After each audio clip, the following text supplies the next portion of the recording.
আর physiology, তাই তো? মানে ফিজিওলজি মানে কি? শারীরিক। উদ্ভিদ শারীরতত্ত্বের জনক কে? কেন বলা হয় জানো?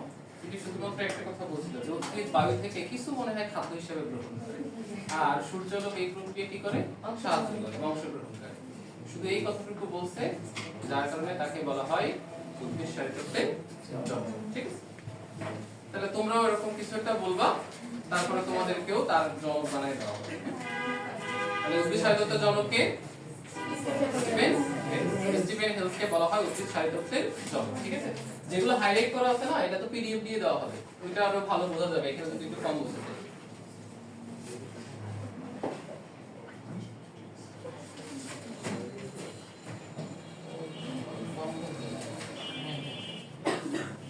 এখন দেখো এই চ্যাপ্টার থেকে মানে আজকে টপিক তো খুবই কম, হ্যাঁ, অল্প টাইমের মধ্যে পড়া হয়ে যাবে ইনশাআল্লাহ। আর এখানে দেখো যে খনিজ লবণ পরিশোষণ, আমাদের আজকে প্রথম টপিক এখানে আছে কি? খনিজ লবণ পরিশোষণ। এখন বলো খনিজ লবণ পরিশোষণ, এখানে আগে দেখো যে একটা উদ্ভিদের বেঁচে থাকার জন্য যে উপাদানগুলো অবশ্যই দরকার, ওটাকে আমরা কি বলি? অত্যাবশ্যকীয়। তো উদ্ভিদের অত্যাবশ্যকীয় উপাদান কতগুলা? উদ্ভিদের অত্যাবশ্যকীয় উপাদান হচ্ছে 17টা। তাহলে এই 17টা উপাদানের মধ্যে যদিও 17টা উপাদানই অত্যাবশ্যকীয়, তারপরেও দেখা যায় যে এই 17টা উপাদানের মধ্যে কিছু উপাদান আছে উদ্ভিদের জন্য বেশি প্রয়োজন, কিছু উপাদান আছে উদ্ভিদের জন্য কম প্রয়োজন। যেগুলো বেশি প্রয়োজন, এই বেশি প্রয়োজন উপাদানগুলোকে বলা হয় ম্যাক্রোমৌল, আর যেগুলো কম পরিমাণ প্রয়োজন এদেরকে বলা হয় কি? মাইক্রোমৌল। তাই তো? এদেরকে কি বলা হয়? মাইক্রোমৌল। তো দেখা যায় যে উদ্ভিদের জন্য এই যে বেশি পরিমাণে প্রয়োজন এই 17টা অত্যাবশ্যকীয় উপাদানের মধ্যে এইখানে আছে কতটি? 9টি। তাহলে ম্যাক্রোমৌলের সংখ্যা কতটি? 9টি। আর মাইক্রোমৌলের সংখ্যা কত হয়? যোগ বিয়োগ করো।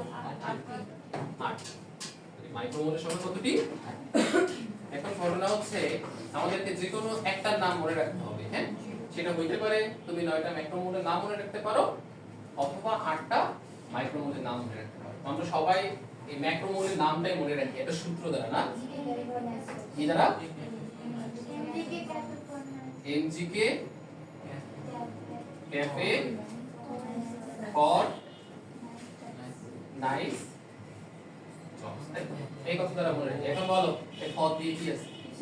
কিছু নাই না? ফর দিয়ে তাহলে কিছু নাই, এখানে ফর দিয়ে কিন্তু কিছু নাই।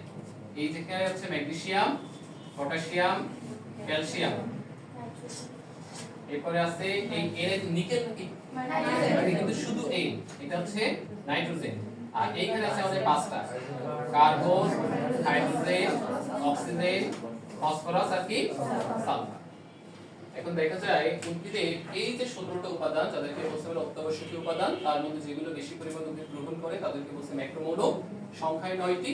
আর যেগুলো উদ্ভিদের জন্য অত্যাবশ্যকীয় বাট কম পরিমাণ প্রয়োজন হয় ওইটাকে আমরা বলি কি? মাইক্রোমৌল। এবং সংখ্যায় সেটা কয়টি? 8টি। এই অত্যাবশ্যকীয় 17টা উপাদান ব্যতীত উদ্ভিদ ভেদে কিছু কিছু উদ্ভিদের জন্য কিছু উপাদান আছে যেগুলো প্রয়োজনীয়, ওইগুলোকে বলা হয় কি? উপকারী মৌল। কি বলা হয়? উপকারী মৌল। যেমন আপনাদের এখানে দেখেন আছে যে উপকারী মৌলের ক্ষেত্রে, আচ্ছা, উপকারী মৌলের ক্ষেত্রে বলছে যে সিলিকন কার জন্য উপকারী? ঘাসের জন্য। আর সোডিয়াম হচ্ছে সিম্পল উদ্ভিদের জন্য, আর কোবাল্ট হচ্ছে নাইট্রোজেন ফিক্সিং লিগিউমের জন্য, আর আয়োডিন দরকার কার জন্য? সামুদ্রিক শৈবালের জন্য।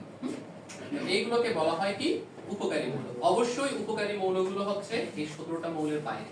উপকারী মৌলগুলো 17টা মৌলের বাইরে, হ্যাঁ? আজকে একটু উপরের দিকে আসি। তো উদ্ভিদের এই যে খনিজ লবণ পরিশোষণ, তো উদ্ভিদ যে খনিজ লবণগুলো পরিশোষণ করে, দেখেন এখানে বলছে যে উদ্ভিদের জন্য যে 17টা উপাদান আছে অত্যাবশ্যকীয়, এর মধ্যে 3টে উপাদান। কি কি? কার্বন, হাইড্রোজেন আর অক্সিজেন। এই 3টা উপাদান উদ্ভিদ গ্রহণ করে বায়ু থেকে। এই 3টা কি কোথা থেকে গ্রহণ করে? বায়ু থেকে। এই 3টা ব্যতীত বাকি যে 14টা আছে, এই খনিজ লবণগুলো উদ্ভিদ গ্রহণ করে কোন জায়গা থেকে? মাটি থেকে। মনে রাখবেন, মাটি থেকে যে খনিজ লবণগুলো উদ্ভিদ গ্রহণ করে সবগুলোকে গ্রহণ করে আয়ন রূপে। কি রূপে গ্রহণ করে? আয়ন রূপে। আর বায়ু থেকে যাদেরকে গ্রহণ করে, যেগুলোকে বায়ু থেকে গ্রহণ করে, এইগুলোকে গ্রহণ করে হচ্ছে অনুরূপে বা যৌগ রূপে। অনুরূপে বা কি রূপে? যৌগ রূপে। আমার কথা কি বুঝছেন? এখন তাহলে বলেন যে 17টা উপাদানের মধ্যে বায়ু থেকে গ্রহণ করে কোন কোন উপাদান? কার্বন, হাইড্রোজেন এবং অক্সিজেন। আর বায়ু থেকে গ্রহণ করে কি রূপে? অনুরূপে। হ্যাঁ, আর যে 14টা উপাদান উদ্ভিদ মাটি থেকে গ্রহণ করে বা যে খনিজ লবণগুলো উদ্ভিদ মাটি থেকে শোষণ করে সেটা অবশ্যই আয়ন রূপে শোষণ করে। কি রূপে শোষণ করে? আয়ন রূপে শোষণ করে। আমরা একটু পরে দেখব। হ্যাঁ, এখন এই যে খনিজ লবণ পরিশোষণ অঞ্চল বা অঙ্গ, উদ্ভিদের খনিজ লবণ শোষিত হয় যে উপাদানগুলো মাটি থেকে শোষণ করে, উদ্ভিদ মূলত এই খনিজ লবণগুলো শোষণ করে তার মূলে একদম নবগঠিত যে অঞ্চল আছে, মানে নতুন করে তৈরি হচ্ছে, যেখানে বারবার তোমার হচ্ছে কি হয়? বিভাজন হয়, কোষ বিভাজন হয়। তার মানে উদ্ভিদের মূলে একদম প্রান্তের দিকে যে অংশে বারবার বিভাজন হয়, হ্যাঁ, এটাকে আমরা বলি নবগঠিত অঞ্চল। মূলত উদ্ভিদ খনিজ লবণ শোষণ করে তার মূলের ওই নবগঠিত অঞ্চলটা। মানে উদ্ভিদের খনিজ লবণ কোন উদ্ভিদ? স্থলজ উদ্ভিদ। এখানে একটু পার্থক্য আছে। হ্যাঁ, স্থলজ উদ্ভিদ, হ্যাঁ, স্থলজ উদ্ভিদের খনিজ লবণ শোষণ করে মূলত তাদের মূলের অগ্রভাগের যে নবগঠিত যে কোষগুলো আছে বা অঞ্চল আছে সেই অঞ্চলটা। বাট যে উদ্ভিদটা পানিতে নিমজ্জিত থাকে, হ্যাঁ, সে তার দেহের সর্ব অঙ্গ দ্বারাই খনিজ লবণ শোষণ করে। আমরা বলতে পারি নিমজ্জিত যে জলজ উদ্ভিদ তারা খনিজ লবণ শোষণ করে সব অঙ্গ দ্বারা। তাহলে স্থলজ উদ্ভিদ খনিজ লবণ শোষণ করে তার মূলের অগ্রভাগের নবগঠিত অঞ্চল বা কোষগুলো দ্বারা। আর যদি কোনো জলজ উদ্ভিদ হয়, হ্যাঁ, পানিতে নিমজ্জিত থাকে টোটালি, তখন ওই সকল উদ্ভিদগুলো খনিজ লবণ শোষণ করে তার দেহে সমগ্র অঞ্চল। মনে থাকবে? আচ্ছা, এইখানে আর তার কোনো কোশ্চেন আছে কিনা? এখানে আর কোনো কোশ্চেন আছে? আচ্ছা, এখন কথা হচ্ছে উদ্ভিদ যে তার মূল দ্বারা খনিজ লবণগুলো শোষণ করে, এই কি রূপে শোষণ করে? আয়ন রূপে। এখন কোন আয়নগুলো দ্রুত শোষিত হয়, কোন আয়নগুলো ধীরে শোষিত হয়, এটা আপনাকে জানতে হবে। হ্যাঁ, তো আপনাদের এখানে দেখেন আছে যে দ্রুত শোষিত হয়, এটা মনে রাখবেন পটাশিয়াম নাইট্রেট দ্বারা একবারে, ঠিক আছে? পটাশিয়াম প্লাস নাইট্রেট কি মাইনাস, তার মানে দ্রুত শোষিত হয় কোন আয়নগুলো? পটাশিয়াম আয়ন এবং নাইট্রেট আয়ন। আর ধীরে শোষিত হয় এটা ক্যালসিয়াম সালফেট দিয়ে মনে রাখবেন, ক্যালসিয়াম 2 প্লাস সালফেট 2 মাইনাস। এখন না একটা কথা আছে, বলে ধনাত্মক চার্জযুক্ত আয়নকে কি বলে? ক্যাটায়ন। আর ঋণাত্মক হইলে অ্যানায়ন। এখন যদি আপনাকে যদি বলি নিচের কোন ক্যাটায়নটি দ্রুত শোষিত হয়, আপনার অ্যানসার কিন্তু একটা সিঙ্গেল অ্যানসার। আমার কথা কি বুঝছেন? আর যদি বলি নিচের কোন অ্যানায়নটি ধীরে শোষিত হয়, সালফেট 2 মাইনাস, তাই তো? অ্যানসার কিন্তু একটা। কিন্তু যদি বলা হয় নিচের কোন আয়নটা দ্রুত শোষিত হয়, অপশনে দেখেন পটাশিয়াম প্লাস আছে, নাইট্রেট মাইনাস আছে, তখন কিন্তু অ্যানসার হবে দুটো। আমার কথা বুঝছেন? যদি ক্যাটায়ন অ্যানায়ন এভাবে উল্লেখ করে বলে তাহলে তো আপনি বুঝতেই পারছেন যে পজিটিভ অথবা নেগেটিভ চার্জ যে কোনো একটা হবে। হ্যাঁ, আর যদি নরমালি বলে যে কোনটা দ্রুত শোষিত হয়, তখন কিন্তু অ্যানসার দাঁড়াবে কয়টা? দুইটা। আর যদি অপশনে দুইটা থাকে তাহলে দুইটাই অ্যানসার, আর যদি একটা থাকে তাহলে একটা অ্যানসার। কথাটা বুঝে গেছেন? আচ্ছা, ঠিক আছে, এটা কিন্তু আমি ধরবো। হ্যাঁ, নিচের কোন আয়নটি দ্রুত শোষিত হয় আর কোন আয়নগুলো ধীরে শোষিত হয়, এটা কিন্তু আমি পরে বলবো। আচ্ছা, এখানে কারোর কোনো অসুবিধা থাকার কথা না। এইখানে দেখেন আমরা যে ম্যাক্রো এবং মাইক্রো মৌলের কথা বলছিলাম, এখানে আপনারা দুইটা জিনিস করবেন, একটা হচ্ছে মৌলগুলোর নাম আর হচ্ছে গ্রহণীয় রূপ। ভালো করে খেয়াল করেন, এই যে CHO বায়ু থেকে গ্রহণ করে কোনগুলা? কার্বন, হাইড্রোজেন আর অক্সিজেন। কি রূপে গ্রহণ করে বলছিলাম? অণু রূপে। দেখেন তো এইগুলা কোন জায়গায় কোনো আয়নিত অবস্থায় আছে? বরংস হাইড্রোজেন তারা গ্রহণ করে পানি রূপে, কার্বন গ্রহণ করে কি রূপে? Carbon dioxide. আর অক্সিজেন গ্রহণ করে অক্সিজেন রূপেও করতে পারে, কার্বন ডাইঅক্সাইড রূপেও করতে পারে, পানি রূপেও করতে পারে। কিন্তু এক জায়গায় কি আয়ন আছে? তাহলে আয়নিত অবস্থায় শোষণ করে কোনগুলা? যেগুলো উদ্ভিদ মাটি থেকে। দেখেন পরের গুলা দেখেন, এই তিনজন ব্যতীত বাকি যা আছে সবগুলো কেমন ফর্মে আছে? কথা কি বোঝা গেছে?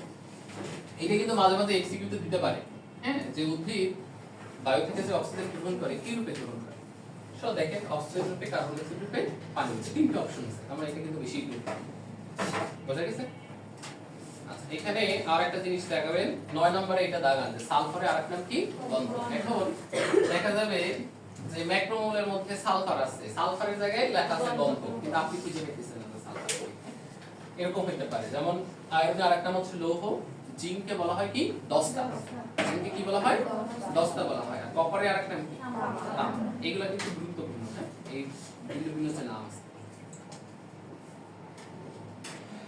আচ্ছা, এতক্ষণ পড়লাম উদ্ভিদের খনিজ লবণ শোষণ।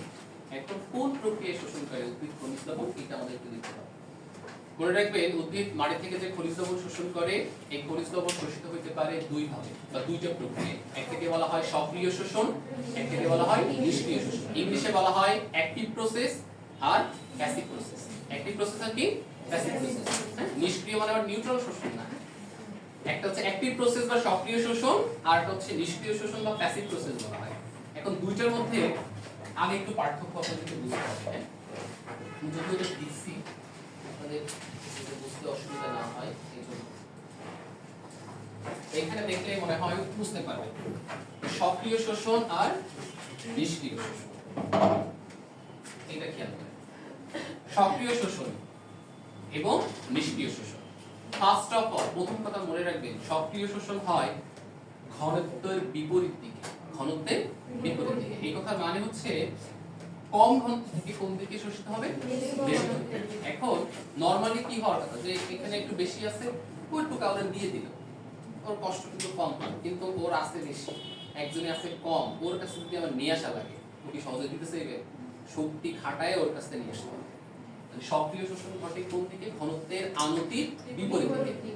যেহেতু ঘনত্বের আনতির বিপরীত দিকে ঘটে, তার মানে এখানে একটা সক্রিয় কাজ করা লাগে, যার কারণে এখানে শক্তির প্রয়োজন হয়। কিসের প্রয়োজন হয়? শক্তির প্রয়োজন হয়। শক্তি মানে কি? এটিপি। এটিপি তৈরি হয় কোন প্রক্রিয়ায়? শ্বসন প্রক্রিয়ায়। এটিপি তৈরি হয় কোন প্রক্রিয়ায়? শ্বসন প্রক্রিয়ায়। এখন যদি কাজ করতে আমার এটিপি লাগে, কাজ করলে আমার শক্তির প্রয়োজন, শক্তি বেশি বেশি ব্যয় হচ্ছে, এই কথার মানে আমার এটিপিও বেশি বেশি তৈরি করতে হবে। তাহলে কোন প্রক্রিয়ার পরিমাণ বাড়াইতে হবে? শ্বসনের পরিমাণ বাড়াইতে হবে। তার মানে আলটিমেটলি শ্বসনের হার বাড়বে। এখন শ্বসন প্রক্রিয়ায় এনজাইম দরকার আছে কিনা? আছে। তার মানে যেহেতু সক্রিয় শোষণ ঘনত্বের আনতির বিপরীত দিকে ঘটে, যেহেতু বিপরীত দিকে ঘটে, তাই এখানে কিসের প্রয়োজন? শক্তির প্রয়োজন। শক্তির প্রয়োজন মানে এটিপি বেশি বেশি লাগবে। এটিপি বেশি বেশি তৈরি হয় কোন প্রক্রিয়ায়? শ্বসন প্রক্রিয়ায়। তার মানে এখানে শ্বসনের হারও বাড়বে। আর যেহেতু শ্বসনের পরিমাণও বাড়ে, তার মানে এখানে এনজাইমের ভূমিকাও ব্যাপক, বা অনেক বেশি এনজাইম এখানে কাজ করতে হবে। শ্বসন একটা বিক্রিয়া, যত বেশি বিক্রিয়া হবে তত বেশি এনজাইম হবে। আমার কথা বুঝছো? তার মানে এখানে এনজাইমের ভূমিকাও কেমন? ব্যাপক।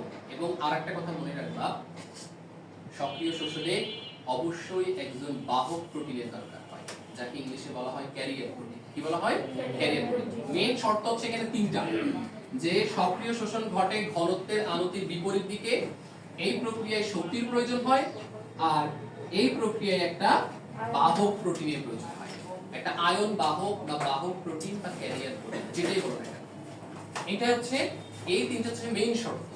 আর যেহেতু শক্তির প্রয়োজন হয়, আর শক্তি তৈরি করার জন্য তখন শ্বসনের হার বাড়ে, আর শ্বসনের পরিমাণ বাড়া মানে বিক্রিয়ার পরিমাণ বাড়া, এই কথার মানে হচ্ছে সেখানে এনজাইমের ভূমিকাও দেখো।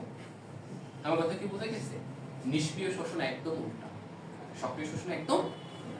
তাহলে বলো, নিষ্ক্রিয় শোষণ কোন দিকে ঘটে? ঘনত্বের আনতির দিকে।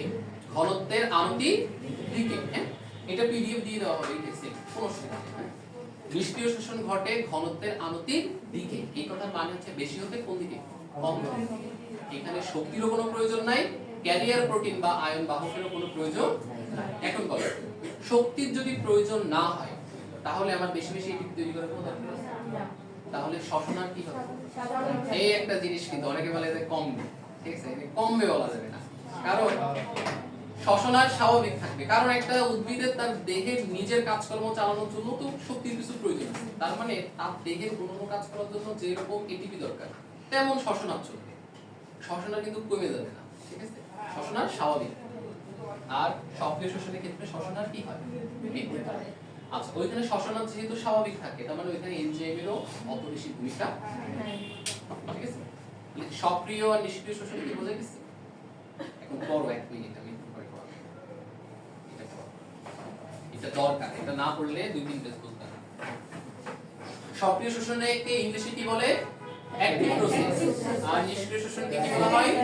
Passive process. আচ্ছা, পড়ো।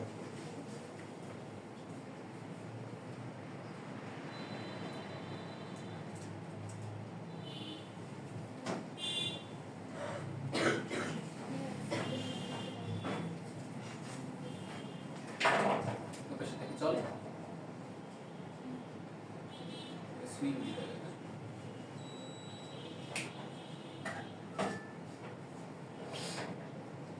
বলো কে বলতে চাও? তুমি বলবা না দেখে বলতে হবে। শব্দ শোষণ পরীক্ষার ইংরেজি হচ্ছে অ্যাক্টিভ আর নিষ্ক্রিয় হচ্ছে প্যাসিভ। শব্দ শোষণ পরীক্ষায় শক্তির প্রয়োজন হয়, শক্তির প্রয়োজন যেহেতু না, শব্দ শোষণ পরীক্ষা হচ্ছে ঘনত্বের আমাদের বিপরীত দিকে ঘটে, যেহেতু বিপরীত দিকে ঘটে তাই শক্তির প্রয়োজন হয়। শক্তি মানে হচ্ছে এটিকে, এটি কোনো শ্বসন প্রক্রিয়া, তার মানে শ্বসনের হার বৃদ্ধি পাবে। এটি যেহেতু অনেক বেশি প্রয়োজন হবে তাই শ্বসনের হার বৃদ্ধি পাবে, মানে বৃদ্ধি পাবে। আর শ্বসনের হার বৃদ্ধি করার জন্য অনেক বেশি এনজাইমের প্রয়োজন, আর এখানে একটা বাহক অণু কাজ করবে। অবশ্যই একটা আয়ন বাহকের প্রয়োজন হয়, যাকে আয়ন বাহককে ইংলিশে ক্যারিয়ার প্রোটিন বলে। কোথাও বাহক প্রোটিন কথা পাবা, কোথাও ক্যারিয়ার প্রোটিন কথা পাবা, বা কোথাও আয়ন বাহক কথা পেতে পারো। আর নিষ্ক্রিয় হচ্ছে কারণ ঘটার আমাদের দিকে ঘটে, যেহেতু এখানে কোনো শক্তির প্রয়োজন হয় না তাই শ্বসনের হার স্বাভাবিক থাকে। আর শ্বসনের হার এনজাইমের কোনো প্রয়োজন হয় না, আর ঘনত্বের কোনো প্রয়োজন হয় না, প্রোটিনের কোনো প্রয়োজন হয় না। বাহক আয়ন বাহকের কোনো প্রয়োজন হয় না। আচ্ছা ঠিক আছে, তাহলে আমার এখানে আর কিছু বলার নাই। এখন এখানে কিন্তু অনেক লেখা আছে, বাট পড়তে হবে অল্প অল্প করে। দেখো উদ্ভিদের খনিজ লবণ পরিশোষণ প্রক্রিয়া। উদ্ভিদের খনিজ লবণ কয়ভাবে শোষিত হতে পারে? দুই ভাবে, এটা হচ্ছে সক্রিয় শোষণ, নিষ্ক্রিয় শোষণ। এখন আমরা পড়ছি সক্রিয় লবণ পরিশোষণ প্রক্রিয়া। এখানে যে কথাগুলো পড়াইছি ওইগুলাই ঘুরাই ফিরাই লেখা আছে। হ্যাঁ, এখন দেখো এই যে সক্রিয় শোষণ প্রক্রিয়ায় যে আয়ন বাহকের দরকার হয়, হ্যাঁ আয়ন বাহক দরকার হয়। প্রথমত এখান থেকে কোশ্চেন হবে নিচের কোনটা সক্রিয় লবণ শোষণের প্রক্রিয়া নয়, তার মানে কোনগুলো তোমার সক্রিয় শোষণ প্রক্রিয়া এটা জানতে হবে। কোন কোন মতবাদ? হ্যাঁ বলো কি কি আছে? লুন্ডেগার্ড মতবাদ, প্রোটন অ্যানায়ন কোর ট্রান্সপোর্ট মতবাদ, লেসিথিন বাহক মতবাদ। তাহলে আমাদের সক্রিয় লবণ শোষণে কয়টা মতবাদ আছে? তিনটা। প্রথমত এখান থেকে কোশ্চেন হতে পারে কিভাবে, যে নিচের কোনটা সক্রিয় শোষণ প্রক্রিয়া নয়। আমার কথা কি বুঝে গেছে? তাহলে এখানে আমাদের সক্রিয় শোষণ প্রক্রিয়া কি কি নাম আগে জানতে হবে। এখানে দুটো জিনিস জানতে হবে, নাম আর কোন প্রক্রিয়ায় বাহক প্রোটিন হিসেবে কে কাজ করে। এই দুটো জিনিস জানলে এখান থেকে আমাদের হবে। হ্যাঁ, তাহলে সক্রিয় শোষণের তিনটা প্রক্রিয়া আছে, লুন্ডেগার্ড মতবাদ, প্রোটন অ্যানায়ন কোর ট্রান্সপোর্ট মতবাদ, লেসিথিন বাহক মতবাদ। আচ্ছা, এই লুন্ডেগার্ড মতবাদের আরেকটা নাম আছে, নাম কি? সাইটোক্রোম পাম মতবাদ। এখানে মূলত এই সাইটোক্রোম পাম মতবাদ বা হচ্ছে লুন্ডেগার্ড মতবাদ, এখানে আমাদের বাহক প্রোটিন হিসেবে কাজ করে কে? সাইটোক্রোম। বাহক প্রোটিন হিসেবে কে কাজ করে? সাইটোক্রোম কাজ করে। এতটুকু জানলেই হবে এখান থেকে, ঠিক আছে? এরপরে আছে দেখো প্রোটন অ্যানায়ন কোর ট্রান্সপোর্ট মতবাদ।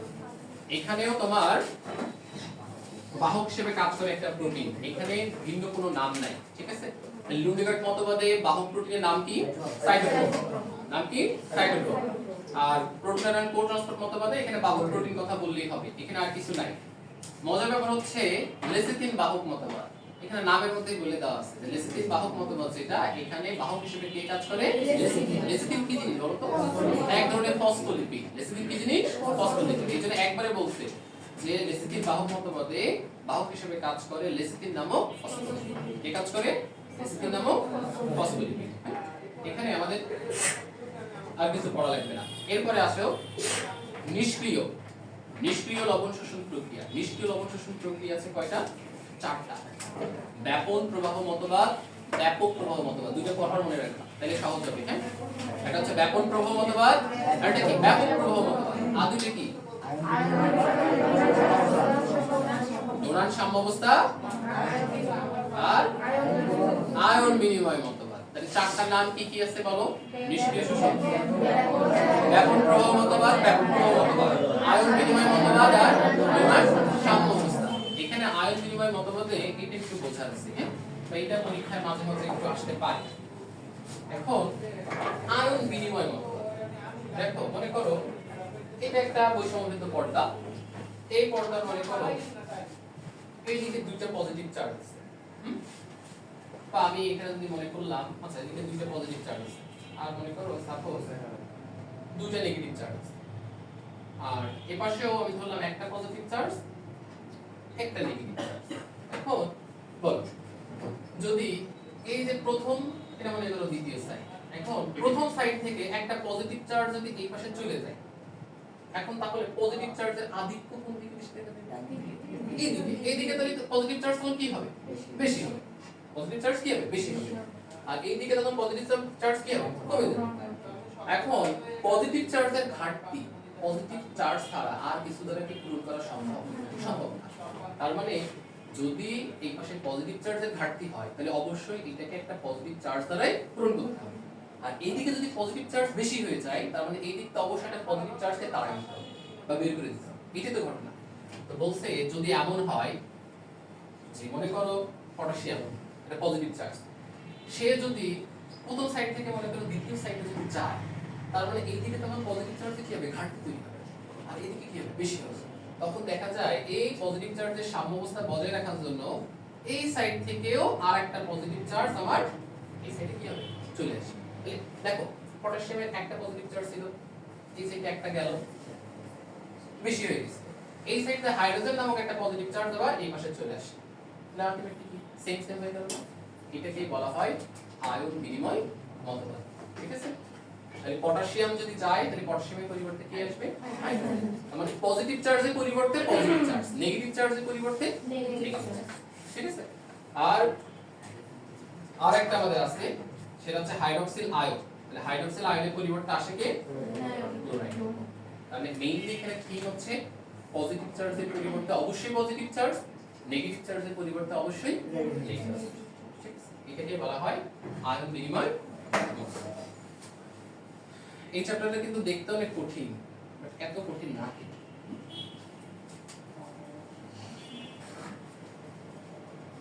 বুঝছিলে বাকি অনেক কঠিন আচ্ছা এই দেখো সক্রিয় এবং নিষ্ক্রিয় শোষণের মধ্যে পার্থক্য ঠিক আছে যে পার্থক্য লিখে দিছি ওইটার সাথে সবগুলো মিল আছে বাট ওই পার্ট থেকে এক নম্বর যে পয়েন্ট আছে না ওইটা এখানে নাই যেটা লিখছে ওটা এখানে নাই ওটা লিখে নিও খনিজ লবণ পরিশোষণের প্রভাবক সমূহ এখানে আসলে আমার বোঝানোর কিছু নাই বুঝছো কারণ এটা বোঝাইলে বোঝানো তো ডিটেইলস এটা তোমাদের লাগবে না এটা একাডেমিক ক্ষেত্রে লাগতো এখানে শুধুমাত্র পয়েন্টের নামগুলো মনে রাখলেই হবে যে খনিজ লবণ পরিশোষণে কোন কোন প্রভাবকের উপর নির্ভর করে বলতে পারে যে নিচের কোনটি খনিজ লবণের পরিশোষণের প্রভাবক নয় এইভাবে এখানে দেখো আয়নের ঘনত্ব তাপমাত্রা এখানে ঘটনা হচ্ছে আয়নের ঘনত্ব বাড়লো কি কমলো যদি আয়নের ঘনত্ব ধরো একটু বাড়লো খনিজ লবণ পরিশোষণের হার বাড়বে সব থেকে খনিজ লবণ পরিশোষণ ভালো হয় অপটিমাম টেম্পারেচার বা অপটিমাম আয়নের ঘনত্ব একটা নির্দিষ্ট সীমা থাকে যেখানে সব থেকে বেশি পরিমাণ ওই কাজটা ভালো হয় ওইটাকে আমরা বলি কি অপটিমাম কথা বলি হ্যাঁ সেটা অপটিমাম টেম্পারেচার হতে পারে অপটিমাম আয়নের ঘনত্ব হতে পারে হ্যাঁ এখানে মেইনলি তোমাদেরকে মনে রাখতে হবে পয়েন্টের নামগুলো 7 নম্বর পয়েন্ট একটু ভালো করে পড়ো 7 নম্বর দেখো 7 নম্বর পয়েন্টে বলছে কি যে ক্যালসিয়াম ও ম্যাগনেসিয়াম আয়নের উপস্থিতি পটাশিয়াম আয়নের শোষণকে বাধাগ্রস্ত করে এটাই আসতে পারে পরীক্ষায় বেশি হ্যাঁ নিচের কোন আয়নের উপস্থিতি পটাশিয়াম আয়নের শোষণকে বাধাগ্রস্ত করে অ্যানসার কিন্তু যদি দুইটা থেকে দুইটা একটা থেকে একটা ঠিক আছে ক্যালসিয়াম এবং কোনটা ম্যাগনেসিয়াম আমি এখানে লিখে রাখো ক্যালসিয়াম আয়নের উপস্থিতি ম্যাগনেসিয়াম আয়নের শোষণকে বাধাগ্রস্ত করে এই কথাটা লিখে রাখো ক্যালসিয়াম আয়নের উপস্থিতি ম্যাগনেসিয়াম আয়নের শোষণকে বাধাগ্রস্ত করে এগুলো একাডেমিক ক্লাসে পড়ার অনেক মজা হচ্ছে এগুলো সব বোঝানো অনেক কিছু আছে এগুলো কোনো কিছু লাগবে না আচ্ছা এরপরে দেখো পানি ও খনিজ লবণ পরিশোষণের মধ্যে পার্থক্য শোনো একটা পয়েন্ট মনে রাখলে এখান থেকে যথেষ্ট বাকিগুলো সেম পানি শোষিত হয় পানি এবং খনিজ লবণ পরিশোষণ খনিজ লবণগুলো কিভাবে শোষিত হয় মাটি থেকে কি রূপে আয়ন এখানে একটা কথা মনে রাখবা যে খনিজ লবণগুলো শোষিত হয় সক্রিয়ভাবে কিভাবে শোষিত হয় সক্রিয়ভাবে সক্রিয় শোষণ ঘটে হ্যাঁ আর পানি শোষিত হয় নিষ্ক্রিয়ভাবে এখন সক্রিয় শোষণের যতগুলো বৈশিষ্ট্য আছে সব খনিজ লবণ শোষণের সাথে মিল থাকে আর নিষ্ক্রিয় শোষণের যতগুলো বৈশিষ্ট্য আছে সব পানি শোষণের সাথে মিল থাকে এখন দেখো বলো পানি যদি নিষ্ক্রিয়ভাবে শোষিত হয় নিষ্ক্রিয় শোষণের শক্তির প্রয়োজন আছে নাই শ্বসনার স্বাভাবিক থাকে এনজাইমের ভূমিকা নাই এরপর আয়ন বাহকের প্রয়োজন নাই ঘনত্বের আনতি দিকে ঘটে তার মানে বেশি থেকে কম ঘনত্ব কথা কি বুঝে গেছে এরপর তুমি খনিজ লবণ শোষণ আসো কিভাবে শোষিত হয় সক্রিয় শোষণ সক্রিয় শোষণের বৈশিষ্ট্য বলো যে ঘনত্বের আনন্দের বিপরীত দিকে শোষিত হয় এখানে শক্তির প্রয়োজন হয় যেহেতু শক্তির প্রয়োজন হয় শ্বসন হার বৃদ্ধি পায় যেহেতু শ্বসন হার বৃদ্ধি পায় এনজাইমের ভূমিকা ব্যাপক, আর এখানে আয়ন বাহক বা ক্যারিয়ার প্রোটিনের বুঝা গেছে? সেম এই কথাগুলো এখানে লেখা আছে। এরপরে আসো আমাদের প্রস্বেদন। এখান থেকে একটু বোঝার আছে, এখান থেকে পড়ে আর মনে হয় মজা পাবে। প্রস্বেদন কাকে বলে? উদ্ভিদের প্রক্রিয়ায় তার দেহ থেকে বাষ্প আকারে পানি বের করে। বাষ্প আকারে পানি বের করলে তাকে বলা হয় প্রস্বেদন। আর যদি তরল আকারে বের করে তাকে কি বলা হয়? তাহলে প্রস্বেদনের পানি কি রূপে বের হয়? বাষ্প আকারে, এটা এমসিকিউ। আর গার্টেশনের পানি তরল আকারে বের হয়। এখন একটা উদ্ভিদ ধরো 100% পানি শোষণ করলো, যে পরিমাণ পানি শোষণ করে তার 99% সে বাষ্প আকারে বের করে দেয়। হ্যাঁ, বাষ্প আকারে বের হয়ে যায়। এখন বলো প্রস্বেদনের পরিমাণ কত? 99%। কত পার্সেন্ট? 99 না 92? 99%। আচ্ছা, আমরা বলছি প্রস্বেদন মানে উদ্ভিদ হতে পানি বাষ্প আকারে বের হওয়া। উদ্ভিদ যে পরিমাণ পানি গ্রহণ করলো তার 99% বাষ্প আকারে বের হচ্ছে। তার মানে 99% কি? আর 1% পানি মূলত উদ্ভিদ তার দেহে বিভিন্ন ক্রিয়া বিক্রিয়ায় ব্যবহার করে। বুঝা গেছে? এখন যদি এমন হয় যে 99% এর থেকেও মনে করো বেশি পরিমাণ পানি বাষ্প আকারে বের হচ্ছে, তখন উদ্ভিদ দেখা যায় নিস্তেজ হয়ে পড়ে। ওই ঘটনাকে কি বলে? এবারে উইল্টিং বলে। উইল্টিং বলে না? একটু পরে খুঁজে পাওয়া যাবে উইল্টিং কি জিনিস। তার মানে উদ্ভিদের যখন অধিক পরিমাণে পানি বাষ্প আকারে বের হয়, অধিক পরিমাণ মানে কি 99% এর বেশি, তখন উদ্ভিদ অতিরিক্ত পানি বের হয়ে যাওয়ার কারণে নিস্তেজ হয়ে পড়ে। এই একে কি বলা হয়? উইল্টিং। আচ্ছা, এখন দেখো এই প্রস্বেদনের পানি কি আকারে বের হয়? বাষ্প আকারে বের হয়। এই জন্য প্রস্বেদনকে বাষ্পমোচন বলা হয়। প্রস্বেদনকে কি বলা হয়? বাষ্পমোচন।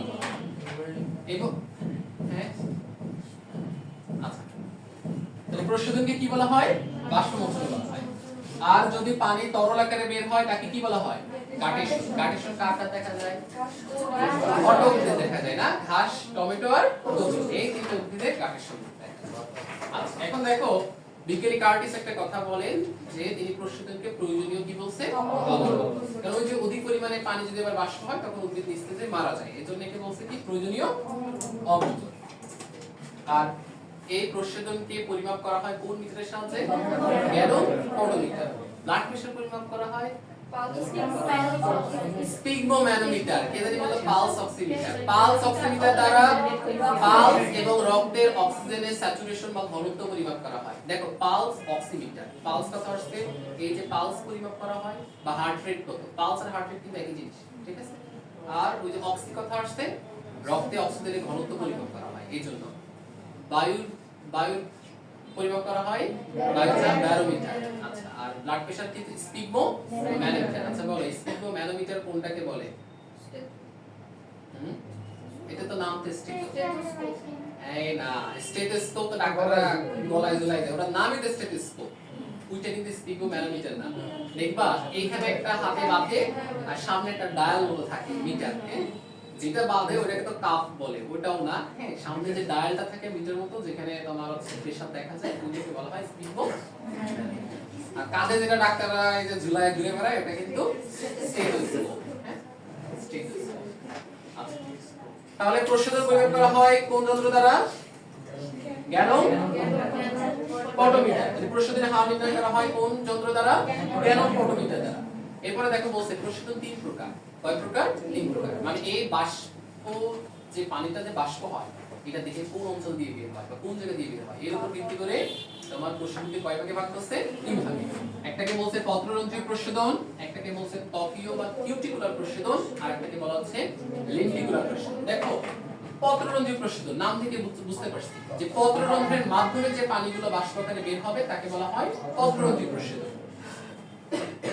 ত্বকীয় বা কিউটিকুলার প্রস্বেদন মানে উদ্ভিদের দেহের যে কিউটিকল থাকে, কিউটিকলের আবরণকে ভেদ করে যে প্রস্বেদনটা হবে তাকে বলা হয় কিউটিকুলার প্রস্বেদন। আমার একটা কোশ্চেন আছে, কিউটিকল কি দ্বারা তৈরি?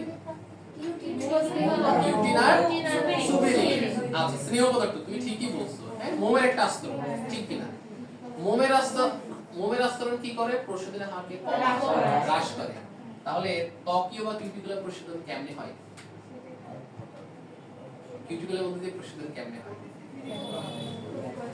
এখানে মজার ব্যাপার হচ্ছে যে এখানে কিউটিকলের স্তরটা কত পুরু বা কত পাতলা এটার উপর নির্ভর করে। যদি কিউটিকলের স্তরটা পুরু হয় তখন তো ওই পুরু স্তর ভেদ করে তার পানি বের হইতে পারবে না। তো যে সমস্ত জায়গায় ত্বকের কিউটিকলটা পাতলা থাকে, ত্বকের কিউটিকলটা কেমন থাকে? পাতলা থাকে। যদি মোমের স্তরটা পাতলা হয় তাহলে পাতলা জিনিস দিয়ে দেখা যাচ্ছে কিছু পরিমাণ হইলেও পানি বের হইতে পারে, পরিমাণে কিন্তু কম, জিনিসটা পরিমাণে কি কম। তাহলে যে সমস্ত জায়গায় ত্বকের কিউটিকলটা পাতলা থাকে ওই রকম জায়গা দিয়ে কিউটিকলকে ভেদ করে পানি বাষ্পকারে বের হয়, পরিমাণ 2 থেকে 5%। কত পার্সেন্ট? 2 থেকে 5%। আর অধিকাংশ প্রস্বেদন বা বাষ্পকারে পানি বের হয় কিভাবে? পত্ররন্ধ্র। কত পার্সেন্ট? 95% না, একটু পরে পাওয়া যাবে। কত পার্সেন্ট? 95 থেকে 98%। এটা দাগানো আছে, হ্যাঁ এই যে দাগানো আছে 95 থেকে কত পার্সেন্ট? 98%। এরপরে বলছে লেন্টিকুলার প্রস্বেদন। এখানে একটা কথা বলছে যে উদ্ভিদের লেন্টিসেল দ্বারা যে প্রস্বেদন হয় তাকে বলা হয় লেন্টিকুলার প্রস্বেদন। লেন্টিসেল কি? না, উদ্ভিদের যে বাকল দেখছো, যে সাল বা বাকল যেটাকে বলে গ্রাম বাংলায়, ওই যে মাঝে মাঝে ফেটে যায়। তো উদ্ভিদের এই যে বাকল ফেটে যায়, ওই ফেটে যাওয়া অংশকে বলা হয় কি? লেন্টিসেল। কি বলা হয়? লেন্টিসেল। এই উদ্ভিদের বাকল ছিল সেটা ফেটে গেছে, ফেটে যাওয়ার ফলে ওখানে কি তৈরি হয়েছে? লেন্টিসেল। ওই লেন্টিসেলের বা ফাঁকা বাকলের মধ্য দিয়ে যে পানিটা বাষ্প আকারে বের হয় তাকে বলা হয় কি? লেন্টিকুলার প্রস্বেদন। মজার ব্যাপার হচ্ছে লেন্টিকুলার প্রস্বেদনের পরিমাণ 1% এবং দিন রাত 24 ঘন্টায় চলে। এখন বলো একটা বাকল ফেটে গেছে, এটা কি রাতে বন্ধ হবে, দিনে বেলা খুলবে? এরকম কোনো ঘটনা ঘটা সম্ভব? মানে ও সব সময় খোলা থাকে। এইজন্য দিবারাত্রি সব সময় প্রস্বেদন ঘটে। কোন ধরনের প্রস্বেদন? লেন্টিকুলার প্রস্বেদন। কোন ধরনের প্রস্বেদন? লেন্টিকুলার প্রস্বেদন। আমার কথা কি বুঝে গেছে? তাহলে দিন রাত 24 ঘন্টা সব সময় কোন প্রস্বেদন ঘটে? লেন্টিকুলার প্রস্বেদন। লেন্টিকুলার প্রস্বেদন লেন্টিসেলের মাধ্যমে হয়। কত কত পার্সেন্ট? 1%। কত পার্সেন্ট?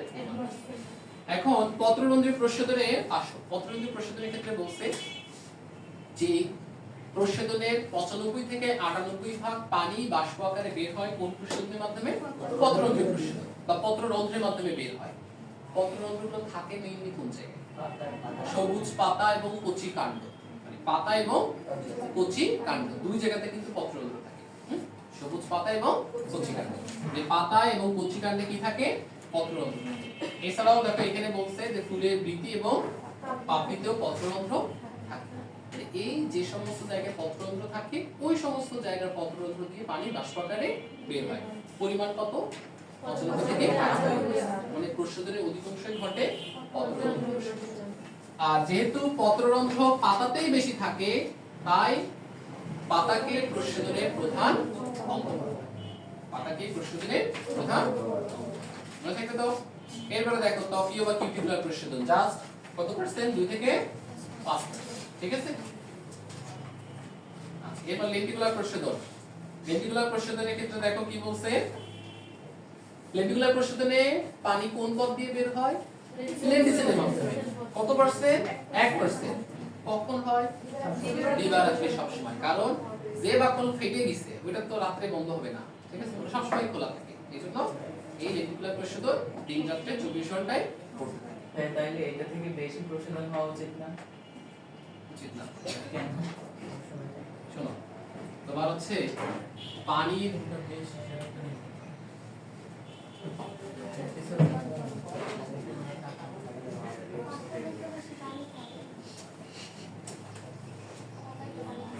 ওটা পরে আছে, ঠিক আছে? এটা আরেকটু ডিটেইলস জানতে হবে কিভাবে বলবো। আচ্ছা, এরপরে দেখো পত্ররন্ধ্র বা কি? আচ্ছা, এখানে পার্থক্য যেটা আছে এটা কিন্তু পড়বা, ঠিক আছে? পার্থক্য দেওয়া পড়াইছি, এগুলো এখানে আর কিছু নাই। আচ্ছা, এখানে একটা কথা আছে। পত্ররন্ধ্রীয় প্রস্বেদন রক্ষীকোষ কর্তৃক নিয়ন্ত্রিত, কিন্তু ত্বকীয় প্রস্বেদন রক্ষীকোষ দ্বারা নিয়ন্ত্রিত নয়। এই কথা কেন বলছো বলো? পত্ররন্ধ্রের গঠন হয় কিভাবে? দুইটি অর্ধচন্দ্রাকৃতির রক্ষীকোষ দ্বারা। রক্ষীকোষ দ্বয় যদি স্ফীত হয় বা মোটা হয় তখন কি হয়? পত্ররন্ধ্র খুলে যায়। আর যখন রক্ষীকোষ চুপসে যায় বা স্ফীতি অবস্থা হারায় তখন পত্ররন্ধ্র কি? বন্ধ হয়। তাহলে আলটিমেটলি পত্ররন্ধ্র খোলা বা বন্ধ হওয়া কার উপর নির্ভরশীল? রক্ষীকোষের উপরে। তাহলে বলো পত্ররন্ধ্রের প্রস্বেদন কে নিয়ন্ত্রণ করে? রক্ষীকোষ। ঠিক আছে? কিন্তু ত্বকীয় প্রস্বেদন তো হয় কিউটিকলের মধ্য দিয়ে। এখানে রক্ষীকোষের কোনো ভূমিকা নাই। এখন পত্ররন্ধ্র ইংলিশে কি বলা হয়? স্টোমাটা। এইটা গুরুত্বপূর্ণ কারণ আরেকটা ওয়ার্ড আছে স্টোমা। স্টোমা, হ্যাঁ স্টোমা। স্টোমা হচ্ছে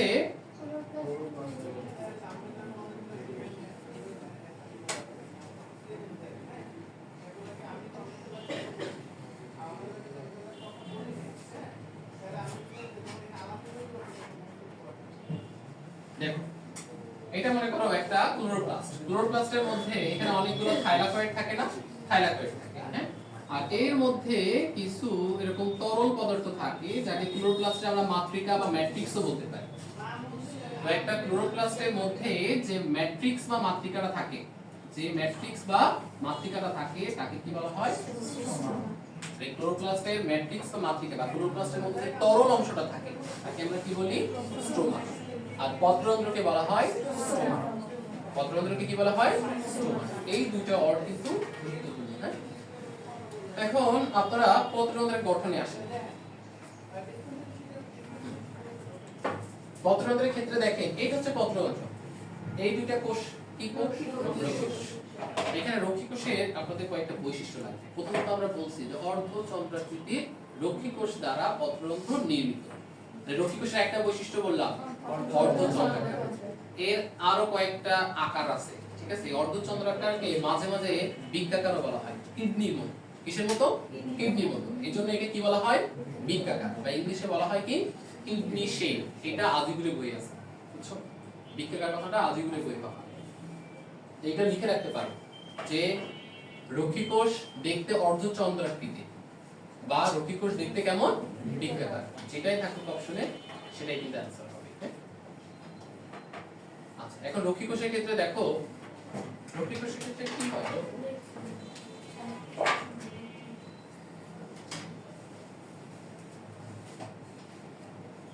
এরকমই তো দুইটা রক্ষীকোষ থাকে, মাঝখানে থাকে এটা কি?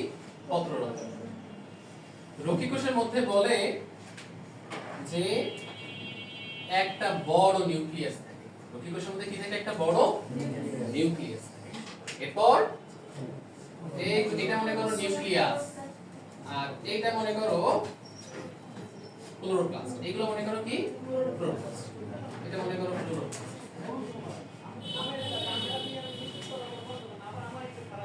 দেখো ক্লোরোপ্লাস্টের সংখ্যা কি একের অধিক না? তো এটাকে আমরা বলতে পারি ক্লোরোপ্লাস্টের সংখ্যা হচ্ছে বহু বা অনেকগুলা। আর নিউক্লিয়াস সংখ্যা কয়টা? একটা। এবং সাইজে কেমন? বড়। সাইজে কেমন? বড়। আর এই রক্ষীকোষের মধ্যে থাকে সাইটোপ্লাজম, কিন্তু সে হচ্ছে ঘন। সাইটোপ্লাজমটা কেমন? ঘন। হ্যাঁ, সাইটোপ্লাজমটা কেমন? সাইটোপ্লাজমটা ঘন। এখন রক্ষীকোষের বৈশিষ্ট্য কি কি বলতে দেখো। নিচের কোনটা রক্ষীকোষের বৈশিষ্ট্য বা নিচের কোনটা রক্ষীকোষের বৈশিষ্ট্য নয়, সেটাই বলি।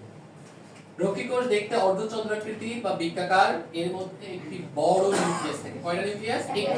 এবং বহু ক্লোরোপ্লাস্ট থাকে। এবং এই সাইটোপ্লাজম কেমন? চারটা কথা বললাম। রক্ষীকোষ দেখতে অর্ধচন্দ্রাকৃতি বা বৃত্তাকার, এর মধ্যে একটি বড় নিউক্লিয়াস থাকে বা বহু কি থাকে? ক্লোরোপ্লাস্ট থাকে। আর সাইটো ঘন, ঘন কি থাকে? এইটা হচ্ছে রক্ষীকোষের বৈশিষ্ট্য, হ্যাঁ? আচ্ছা, আমাদের এই যে দুইটা অর্ধচন্দ্রাকৃতির রক্ষীকোষ দ্বারাই মূলত আমাদের কি নির্মিত হয়? পত্ররন্ধ্র। কি নির্মিত হয়? পত্ররন্ধ্র। এই পত্ররন্ধ্র খোলা বা বন্ধ হওয়া কার উপর নির্ভর করে? রক্ষীকোষের উপর। রক্ষীকোষ যদি স্ফীত হয়, মোটা হয়, তখন পত্ররন্ধ্র খুলে যায়। আর রক্ষীকোষ যদি চুপসে যায়, এই স্ফীত হবে এই কথার মানে কি? আচ্ছা, রক্ষীকোষের মধ্যে আলটিমেটলি পানি ঢুকতে পারে। স্ফীত হবে এই কথা মানে কি? রক্ষীকোষের মধ্যে পানি প্রবেশ করে। কেন করে? মেইনলি কোন আয়ন নিয়ন্ত্রণ করে? Potassium ion. কোন আয়ন নিয়ন্ত্রণ করে? Potassium ion. যদি রক্ষীকোষের মধ্যে পানি প্রবেশ করে, এটাকে কোন ধরনের অভিস্রবণ বলে? অন্তঃঅভিস্রবণ। এটাকে কি বলা হয়? অন্তঃঅভিস্রবণ। আচ্ছা, এই পানি এই রক্ষীকোষের সাইডে আরো কিছু কোষ থাকে না? এটাকে কি বলা হয়? সহকারী কোষ বা সাবসিডিয়ারি সেল। সহকারী কোষ বা ইংলিশে কি বলা হয়? সাবসিডিয়ারি। তো যদি এমন হয় সহকারী কোষ থেকে রক্ষীকোষের মধ্যে পানি প্রবেশ করছে, এই ধরনের পানি প্রবেশ করার প্রক্রিয়াকে বলা হয় অন্তঃঅভিস্রবণ। কি বলা হয়? অন্তঃঅভিস্রবণ। আর যদি এমন হয় রক্ষীকোষ থেকে পানি বের হয়ে গেছে, এটাকে বলা হয় কি? বহিঃঅভিস্রবণ। এখন বলো অন্তঃবিস্রবণের ফলে রক্ষী কোষের স্ফীতি হয় নাকি হচ্ছে চুপসে যায়? তাহলে যদি অন্তঃবিস্রবণ হয়, রক্ষী কোষের মধ্যে পানি প্রবেশ করে, রক্ষী কোষ স্ফীতি হয়, পত্ররন্ধ্র খুলে যায়। আর রক্ষী কোষ থেকে যদি পানি বের হয়ে যায় কোন প্রক্রিয়ায়? বহিঃবিস্রবণ। যদি বহিঃবিস্রবণ হয়, রক্ষী কোষ থেকে পানি বের হয়ে যায়, রক্ষী কোষ চুপসে যায়, পত্ররন্ধ্র, ঠিক আছে? আর মেইনলি পত্ররন্ধ্র খোলা বা বন্ধ হওয়া এটা নিয়ন্ত্রণ করে কোন আয়ন? পটাশিয়াম। কোন আয়ন নিয়ন্ত্রণ করে?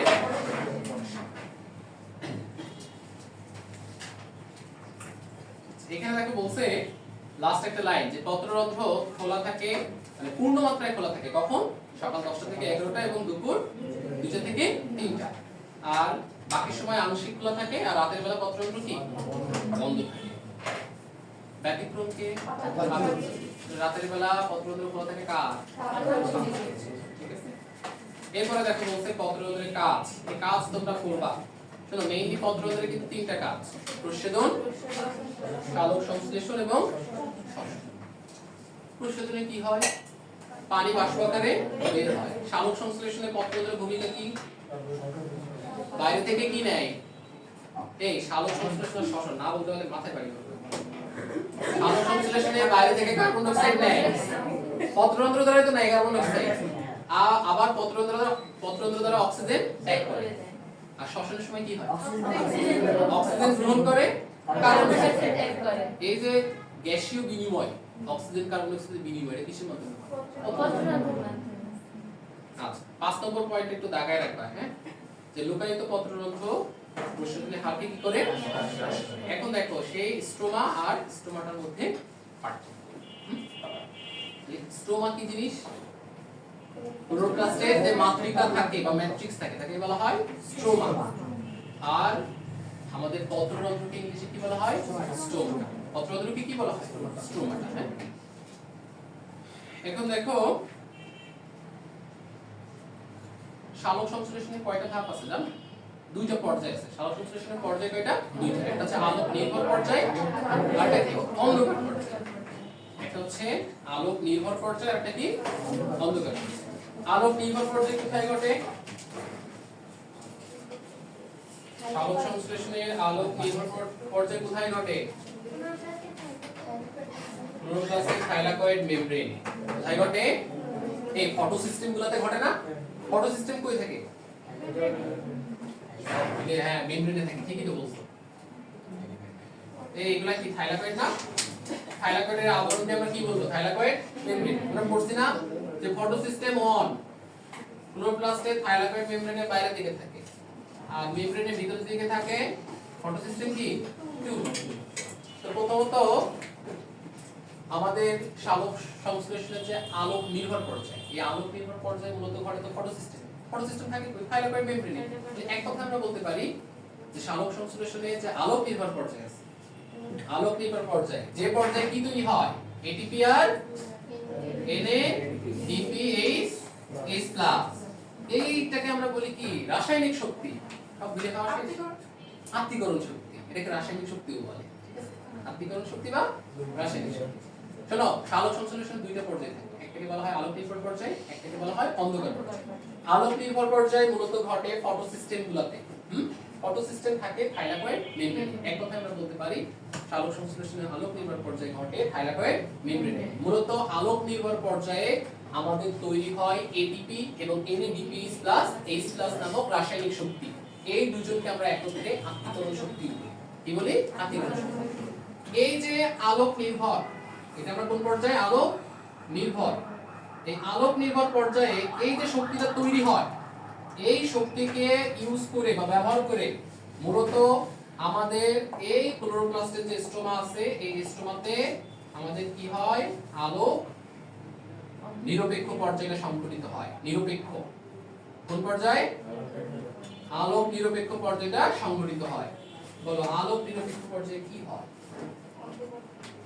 কার্বন বিজারিত হয়ে কি তৈরি করে? গ্লুকোজ জাতীয় খাবার তৈরি করে। বুঝছো না? শর্করা জাতীয় খাবার তৈরি করে। শর্করা তৈরি হয় কোন পর্যায়ে? আলোক নিরপেক্ষ পর্যায়ে। এই যে কার্বন বিজারিত হয়ে শর্করা তৈরি করে, এই কার্বন বিজারিত হতে কোন শক্তি লাগে? এই দেখো ইউজ হয় বলছি। তার মানে এই আত্মীকরণ শক্তি শোনো, আলোক সংশ্লেষণে দুইটা পর্যায় না, প্রথমে আলোক নির্ভর পর্যায় ঘটে, ঘটার ফলে এই থাইলাকয়েড মেমব্রেনে আমাদের এই আত্মীকরণ শক্তিটা তৈরি হয়। এই আত্মীকরণ শক্তিটাকে কাজে লাগায় বা এটাকে ব্যবহার করে এই স্টোমাতে আলোক নিরপেক্ষ পর্যায়টা সংঘটিত হয়। আলোক নিরপেক্ষ পর্যায়ে কি হয়, এই কার্বন থেকে শর্করা তৈরি হয়। কার্বন থেকে কি হয়, কার্বন বিজারিত হয়ে, কার্বন বিজারিত হয়ে আমাদের শর্করা তৈরি হয়। যখন এই কার্বন বিজারিত হয়, এই বিজারিত হইতে গেলে এখানে এটিপি আর NADPH প্লাস দরকার হয়। এখন বলো, স্টোমার একটা কথা বলতে পারি যে আলোক সংশ্লেষণে আলোক নিরপেক্ষ পর্যায় বা অন্ধকার পর্যায়, নিরপেক্ষ পর্যায় আরেকটা কি অন্ধকার পর্যায়। আলোক সংশ্লেষণের আলোক নিরপেক্ষ পর্যায় বা অন্ধকার পর্যায় কোথায় সংঘটিত হয়, স্টোমাতে। ক্লোরোপ্লাস্টে স্টোমাতে। এখানে সেই কথাটাই বলছে। আর স্টোমাটা তো একটা পত্ররন্ধ্র, এটা মূলত এখানে কি হয়, গ্যাসীয় বিনিময় হয়, অক্সিজেন এবং কার্বন ডাই অক্সাইডে কি হয়, বিনিময় হয়। আর পত্ররন্ধ্রের খোলা ও বন্ধ হওয়া নিয়ন্ত্রণ করে কে, রক্ষী কোষ। এই নিয়ন্ত্রণ করে। আচ্ছা, এখানে আমি মনে হয় এই কথাগুলো সব পড়াই ফেলছি, এখানে আর তেমন কিছু আমার বলার নাই। এখানে একটু খেয়াল করো, রক্ষী কোষের স্ফীতি অবস্থা, রক্ষী কোষ যে স্ফীত হবে, মোটা হবে, এটা কোন কোন প্রভাবের উপর নির্ভর করে, আলো, তাপমাত্রা এবং জলীয় বাষ্পের উপর নির্ভর করে। এগুলো তো মুখস্থ করতে হবে। তবে এই তিনজনের মধ্যে বলতে আলোই হচ্ছে প্রধান প্রভাবক। আলো কি প্রধান প্রভাবক। এরপর বলতে দেখো, পত্ররন্ধ্র খোলা ও বন্ধ হওয়া সম্বন্ধে বিভিন্ন ধরনের প্রস্তাবিত কি মতবাদ। এখন পত্ররন্ধ্র বন্ধ বা খোলা হয়, এক এক পণ্ডিত এসে এক এক রকম করে বলছে। প্রথমে এক পণ্ডিত ছিল, নাম হচ্ছে এইচ ভন মোল। এইচ ভন মোল বলছে যে রক্ষী কোষের স্ফীতির পরিবর্তন বা রক্ষী কোষের এই যে মোটা হওয়া আর চুপসে যাওয়া, এই ঘটনার কারণে পত্ররন্ধ্র খোলা বা বন্ধ হয়। কিন্তু ঠিকই বলছে। কিন্তু তারপরে আরেকজন পণ্ডিত আসছে, তার নাম কি, বিজ্ঞানী লয়েড। লয়েডের মতবাদের নাম কি, স্টার্চ সুগার মতবাদ। কোশ্চেনটা এইভাবে হইতে পারে না যে পত্ররন্ধ্র খোলা বন্ধ হওয়া সম্পর্কে বিজ্ঞানী লয়েডের মতবাদ কোনটি, স্টার্চ সুগার মতবাদ। তিনি মূলত স্টার্চ সুগারের ঘটনা দিয়ে পত্ররন্ধ্রের খোলা বা বন্ধ হওয়াকে ব্যাখ্যা করছেন। এত কিছু তো আমাদের লাগবে না, এখানে শুধুমাত্র মনে রাখবা অবিশ্রবণিক চাপ, ঠিক আছে, এই কথাটা মনে রাখবা। একে ইংলিশে কি বলা হয়, অসমোটিক প্রেসার। ইংলিশে কি বলা হয়, অসমোটিক প্রেসার। তো বিজ্ঞানী লয়েড মূলত এই কথাই বলছে যে স্টার্চ সুগার মতবাদের মধ্যে এই কথাই বলছে যে অসমোটিক প্রেসারের পরিবর্তনের কারণেই পত্ররন্ধ্রের খোলা বা বন্ধ হওয়ার নিয়ন্ত্রিত হয়। এই কথাটা বলছে। হ্যাঁ, এরপর দেখা আসছে বিজ্ঞানী সাইড। বিজ্ঞানী সাইডের ক্ষেত্রে বলছে, তিনি পিএইচ এর কথা বলছে। এই কথাটা মাথায় রেখো, পিএইচ। বিজ্ঞানী সাইড বলছে যে পিএইচ এর পরিবর্তনই মূলত পত্ররন্ধ্রের খোলা বা বন্ধ হওয়াকে নিয়ন্ত্রণ করে। এটা মনে রাখতে হবে, ঠিক আছে। ডিটেইলস অনেক বেশি, এগুলা ডিটেইলস মনে লাগবে না। আমরা শেষ টাইমে মনে রাখা ছাড়া আর কোনো উপায় নেই। এগুলা এক পড়াইতে একটা ক্লাস লাগে, এগুলা ডিটেইলস পড়া যাবে না। তাহলে আমরা দেখো এইচ ভন মোলের ক্ষেত্রে আমরা এইচ ভন মোল কি বলছে, রক্ষী কোষের স্ফীতির পরিবর্তনই পত্ররন্ধ্রের খোলা ও বন্ধ হওয়াকে নিয়ন্ত্রণ করে। এরপরে বিজ্ঞানী লয়েড কি বলছে, অবিশ্রবণিক চাপ বা অসমোটিক প্রেসার। অসমোটিক প্রেসারের পরিবর্তনই পত্ররন্ধ্রের খোলা বা বন্ধ হওয়াকে নিয়ন্ত্রণ করে। এরপরে দেখো বলছে বিজ্ঞানী সাইরি, তিনি মূলত পত্ররন্ধ্রের খোলা বন্ধ হওয়াকে পিএইচ দ্বারা ব্যাখ্যা করেন। কি দ্বারা ব্যাখ্যা করছে, পিএইচ, ঠিক আছে। এরপরে দেখো বলছে আধুনিক মতবাদ বা প্রোটন প্রবাহ মতবাদ।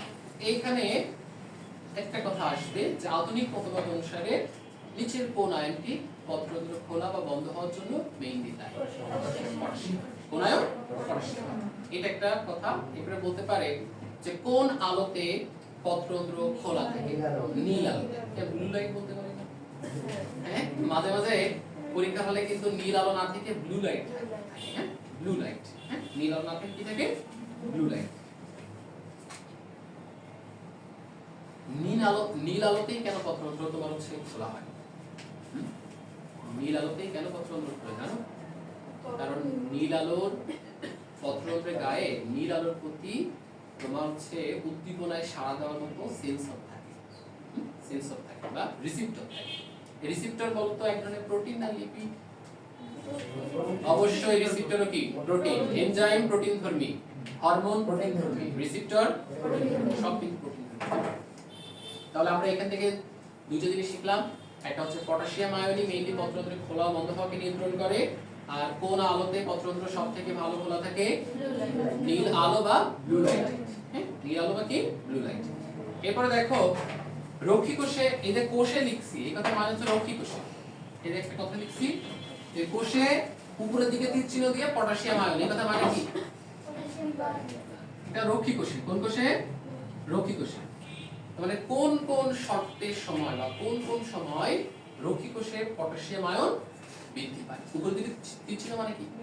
বৃদ্ধি পায়, ঠিক আছে।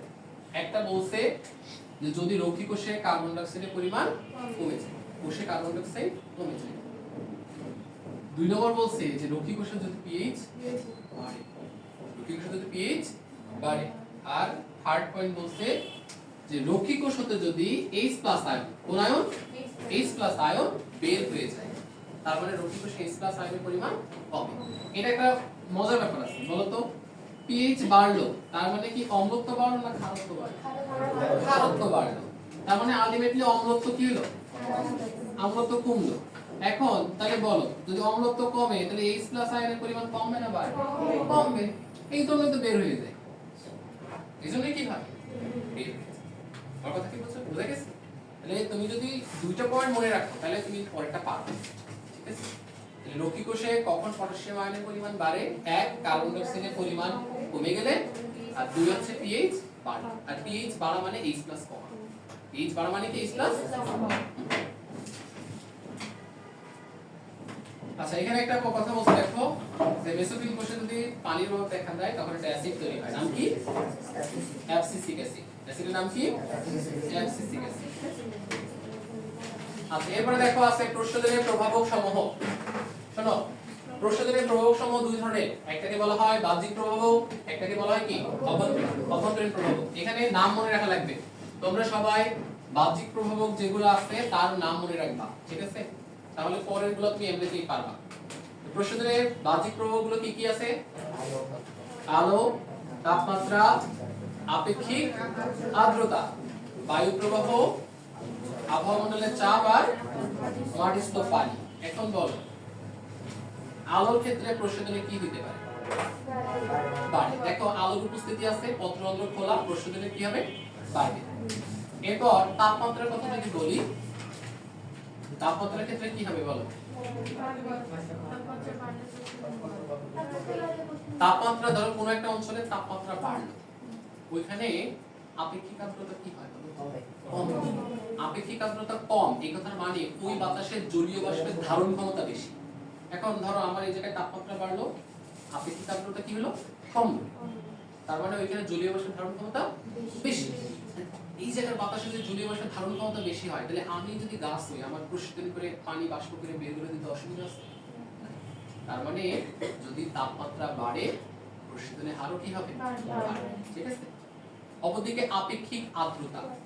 এখন বলো আপেক্ষিক আর্দ্রতার সাথে জলীয় বাষ্পের ধারণ ক্ষমতা সম্পর্ক কেমন? দেখো আমি আগেই বলছি আপেক্ষিক আর্দ্রতা কম মানে জলীয় বাষ্পের ধারণ ক্ষমতা বেশি, আর আপেক্ষিক আর্দ্রতা বেশি মানে কি? জলীয় বাষ্পের ধারণ ক্ষমতা কম।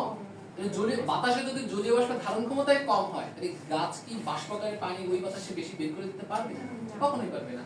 তার মানে আপেক্ষিক আর্দ্রতার সাথে তোমার প্রস্রোদনের সম্পর্ক হচ্ছে কেমন সম্পর্ক? আর একটা ব্যস্তানুপাতিক সম্পর্ক আছে কার সাথে? আবহাওয়া মণ্ডলের চাপের সাথে। আচ্ছা, মাটিস্থ পানির সাথে সম্পর্ক কেমন? সমানুপাতিক। আচ্ছা, সমানুপাতিক। তার মানে মাটিতে পানির পরিমাণ যদি বাড়ে তাহলে উদ্ভিদের কি পানি নিতে কষ্ট হবে? হবে না। বেশি বেশি পানি আসবে, বেশি বেশি উদ্ভিদ প্রস্রোদন হবে। এটা মনে রাখবা। আর অভ্যন্তরীণ প্রভাবগুলো পড়লো, জাস্ট নামগুলো পড়বা, ঠিক আছে? যে কোনো এক সাইড মনে রাখবা, তবে বাহ্যিক প্রভাব মনে রাখাই সবথেকে ভালো। এই দেখো তোমাদের সেই উইলটিং চলে আসছে, এই যে সেই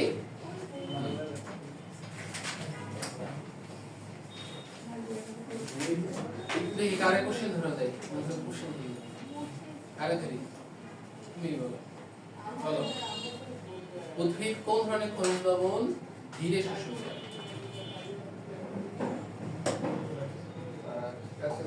ক্যালসিয়াম সালফেট।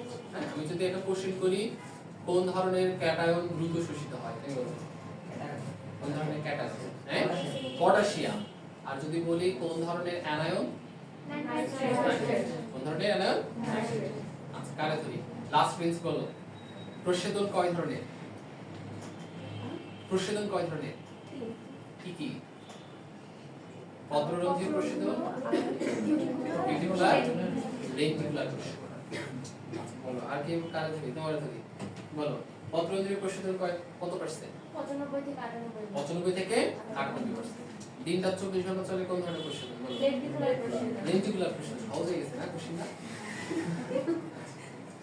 আর কি কোশ্চেন আছে বলো। যদি পানি তরল আকারে বের হয় তাকে কি বলা হয়? গার্ডেশন। গার্ডেশন কাদের দেখা যায়?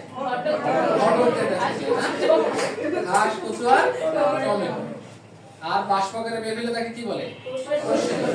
প্রস্বেদনের বাহ্যিক প্রভাব কি কি এবার? আলো, তাপমাত্রা, আপেক্ষিক আর্দ্রতা। এসব সব আদি আছে। আলো, তাপমাত্রা, আপেক্ষিক আর্দ্রতা। আর কি আছে? আবহাওয়া মণ্ডলের চাপ, মাটিস্থ পানি, বায়ু প্রবাহ। এই বায়ু প্রবাহের সাথে সম্পর্ক কি বলো তো? সমানুপাতিক। কারণ কি মানে ধরো এই রুমের এখানে অনেক জলীয় বাষ্প ছিল, হঠাৎ করে বাতাস আসলো, জলীয় বাষ্পকে ধরে ওইদিকে নিয়ে চলে গেল। এই জায়গায় কি জলীয় বাষ্প কমে গেল না? তার মানে আপেক্ষিক আর্দ্রতা কমে গেল, জলীয় বাষ্প ধারণ ক্ষমতা বাড়বে। তার মানে তাপ প্রস্বেদনের হারও কি হবে? বাড়বে। বলো গরম লাগে, ঠান্ডা লাগে? তোমার তো এমনি স্কিনের নিচে কোনো লিপিড নাই, তা লাগে।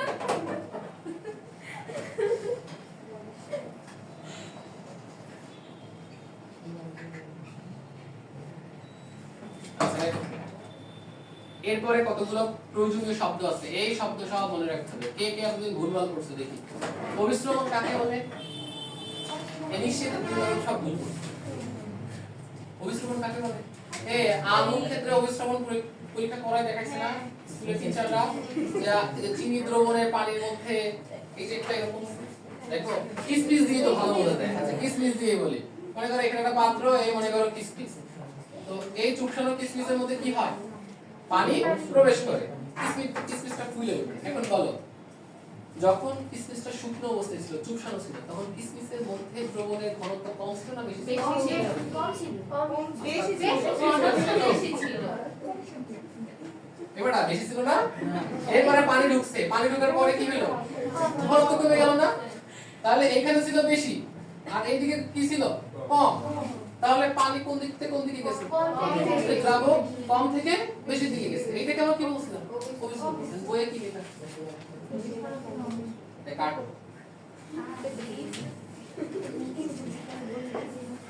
এই আলুর ক্ষেত্রে ওই পরীক্ষাটা করছো না? এই যে আমরা তো আমাদের দেখাইছিল আমাদের টিচাররা, হ্যাঁ এরকম একটা পাত্র, এর মধ্যে মনে করো পানি, আর এইটা মনে করো আলু, ঠিক আছে? এটা মনে করো আলু, এইখানে থাকতো চিনি দ্রবণ। এখন বলো পানির ঘনত্ব বেশি নাকি চিনি দ্রবণের ঘনত্ব বেশি? চিনি দ্রবণের ঘনত্ব বেশি। এখন এইটা তাহলে কি বেশি? কারণ আমরা দেখতাম যে এইখানে চিনি দ্রবণের মনে করো এতটুকু ছিল, এই পানির মধ্যে রাখার ফলে দেখা যেত যে এইখান থেকে পানিগুলো সব চিনি দ্রবণে প্রবেশ করছে, করে এটা এত এত উপরে চলে আসছে। তাহলে বলো এই যে দ্রাবক, এটা হচ্ছে আলু। এই লাগবে না পরীক্ষায়, জাস্ট বোঝানোর জন্য, ঠিক আছে? যে মূলত অভিস্রবণ ঘটে কোন দিকে? কম থেকে বেশি দিকে, কম থেকে বেশি দিকে। তাহলে মাঝখানে একটা বৈষম্যযুক্ত পর্দা আছে, হ্যাঁ দেখো। তাহলে অভিস্রবণ কাকে বলে?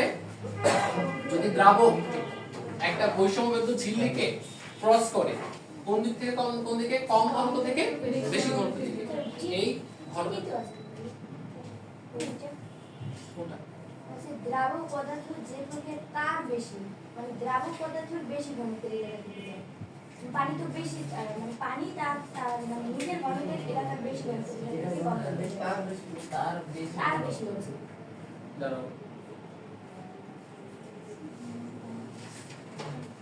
দ্রাবক তার বেশি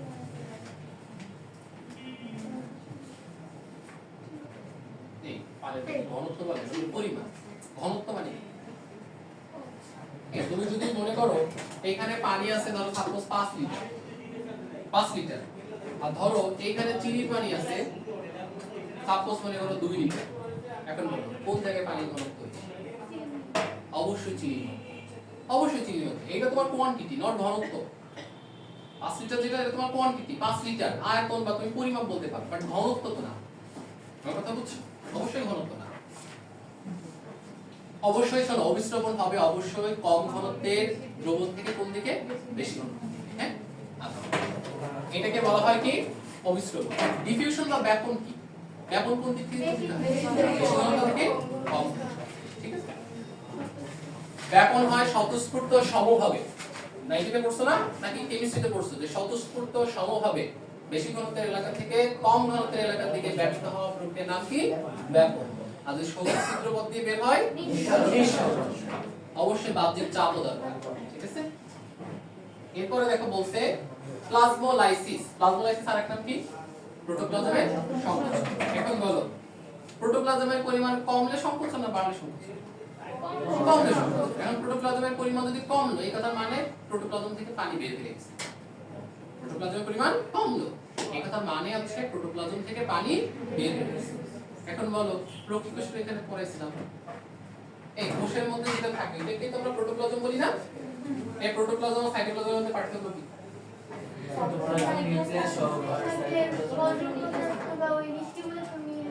হ্যাঁ, মানে প্রোটোপ্লাজম বলতে বোঝায় একটা কোষে যত সজীব উপাদান আছে সবগুলোকে একত্রে কি বলে প্রোটোপ্লাজম। মূলত প্রোটোপ্লাজম বলতে বোঝায় কোষঝিল্লি, সাইটোপ্লাজম আর নিউক্লিয়াস, তিনটাকেই বোঝায়। সাইটোপ্লাজম বলতে বোঝায় নিউক্লিয়াস ব্যতীত এই কোষঝিল্লির মধ্যে যেটুকু আছে এটাকে বলা হয় কি সাইটোপ্লাজম। এখন বলছে যে যদি প্রোটোপ্লাজম থেকে পানি বের হয়ে যায় মানে বহিঃবিশ্রবণ ঘটে তাহলে তোমার প্রোটোপ্লাজমের পরিমাণ কমে যাবে, এটাকে বলা হয় প্রোটোপ্লাজমের সংকোচন বা প্লাজমোলাইসিস। আর যদি এমন হয় প্রোটোপ্লাজমের মধ্যে পানি প্রবেশ করে তাহলে প্রোটোপ্লাজমের আয়তন বা পরিমাণে বাড়বে, এটা তখন হচ্ছে কোষ কি হবে স্ফীতি হবে। তখন একে কি বলা হয় টার্জিডিটি বা রস স্ফীতি। টার্জিডিটি বা কি বলা হয় রস স্ফীতি। প্রোটোপ্লাজমের পরিমাণ যদি বাড়ে এটা কি স্ফীত হলো না, এটাকে বলা হয় রস স্ফীতি বা আরেকটা নাম হচ্ছে কি টার্জিডিটি। আরেকটা নাম কি টার্জিডিটি। হ্যাঁ, আচ্ছা এখানে ইমবাইবেশন কি বলতো? কলার জাতীয় পদার্থ পানি শোষণের যে প্রক্রিয়া তাকে কি বলা হয় ইমবাইবেশন। আর যে পদার্থগুলো পানি শোষণ করে তাকে কি বলা হয় পানি আকস্মিক কারা হাইড্রোফিলিক আর পানি বিকর্ষী হাইড্রোফোবিক। কোথায় পড়ছো কেমিস্ট্রিতে? ফসফোলিপিড বাইলেয়ারে পড়ছো না? কোষঝিল্লি কি থাকে এটা ফসফোলিপিডের হেড আর টেইল থাকে, এই পড়ছো না? এটা ফসফোলিপিডের কি থাকে হেড থাকে আর টেইল থাকে।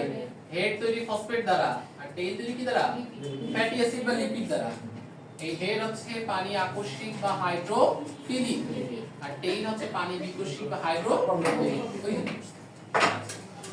তাহলে দেখো এই হাইড্রোফিলিক সাবস্টেন্স কি কি আছে আমাদের? আটা, সেলুলোজ, স্টার্চ, প্রোটিন আর জেলাটিন। এগুলো আমাদের পড়তে হবে, এখানে আর কিছু বলার নেই।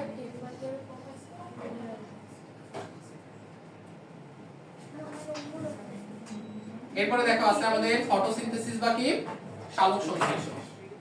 বলো সালোক সংশ্লেষণ কাকে বলে?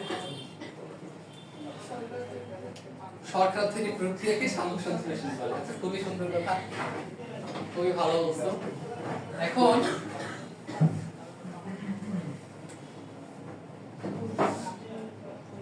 একবারে বিক্রিয়াটা দেখি। হ্যাঁ, যে প্রক্রিয়ায় উদ্ভিদ বায়ু থেকে কি গ্রহণ করে কার্বন ডাই অক্সাইড, মাটি থেকে পানি এবং সূর্যের আলোর মাধ্যমে তার পাতার ক্লোরোফিলে তারা শর্করা জাতীয় খাবার তৈরি করে এবং উপজাত হিসেবে পানি এবং অক্সিজেন ত্যাগ করে। এই প্রক্রিয়াকে আমরা কি বলি সালোক সংশ্লেষণ। তো সালোক সংশ্লেষণ প্রক্রিয়া দেখো প্রয়োজনীয় উপাদান এটা মাঝে মাঝে পরীক্ষায় আসে। হ্যাঁ, সালোক সংশ্লেষণে আলটিমেটলি কি হয় বলো তো? আমরা মেইনলি শক্তি হিসেবে সালোক সংশ্লেষণের শক্তির উৎস কোনটা? সূর্য। সূর্য শক্তি কেমন শক্তি? আলোক শক্তি।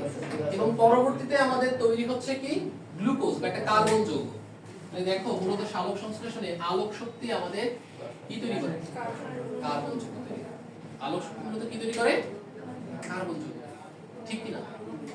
এই সন্দেহ আছে কোনো সন্দেহ থাকার কথা না। হ্যাঁ? এখন এই সালোক সংশ্লেষণের জন্য আমাদের কি কি প্রয়োজন? এক হচ্ছে কার্বন ডাই অক্সাইড, পানি। দেখো কার্বন ডাই অক্সাইড দরকার, পানি দরকার, সূর্যের আলো দরকার আর ক্লোরোফিল। আর আমাদের তৈরি হচ্ছে কি কি?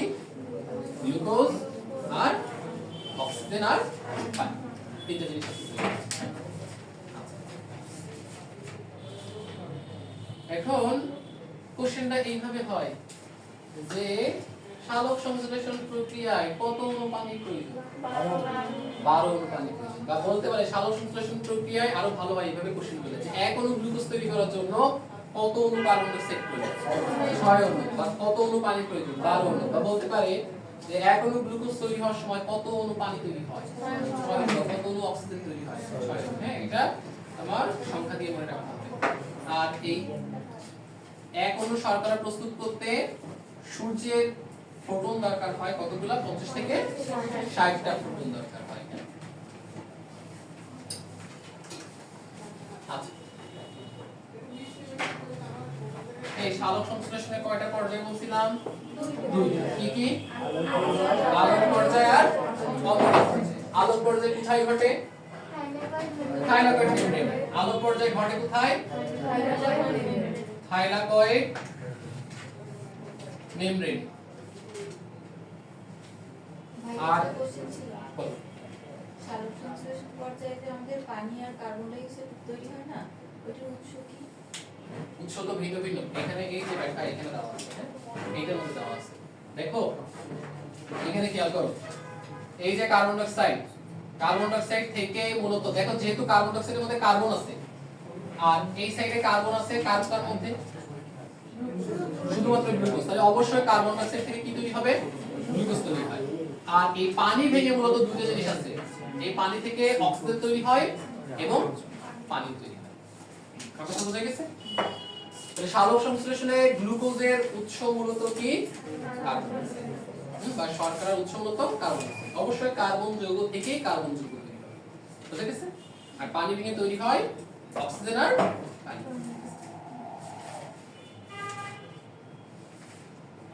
আচ্ছা দেখো, আমরা বললাম যে সালোক সংশ্লেষণে দুইটা পর্যায় থাকে, এটা হচ্ছে আলোক নির্ভর পর্যায় আর একটা কি? অন্ধকার পর্যায় বা আলোক নিরপেক্ষ পর্যায়।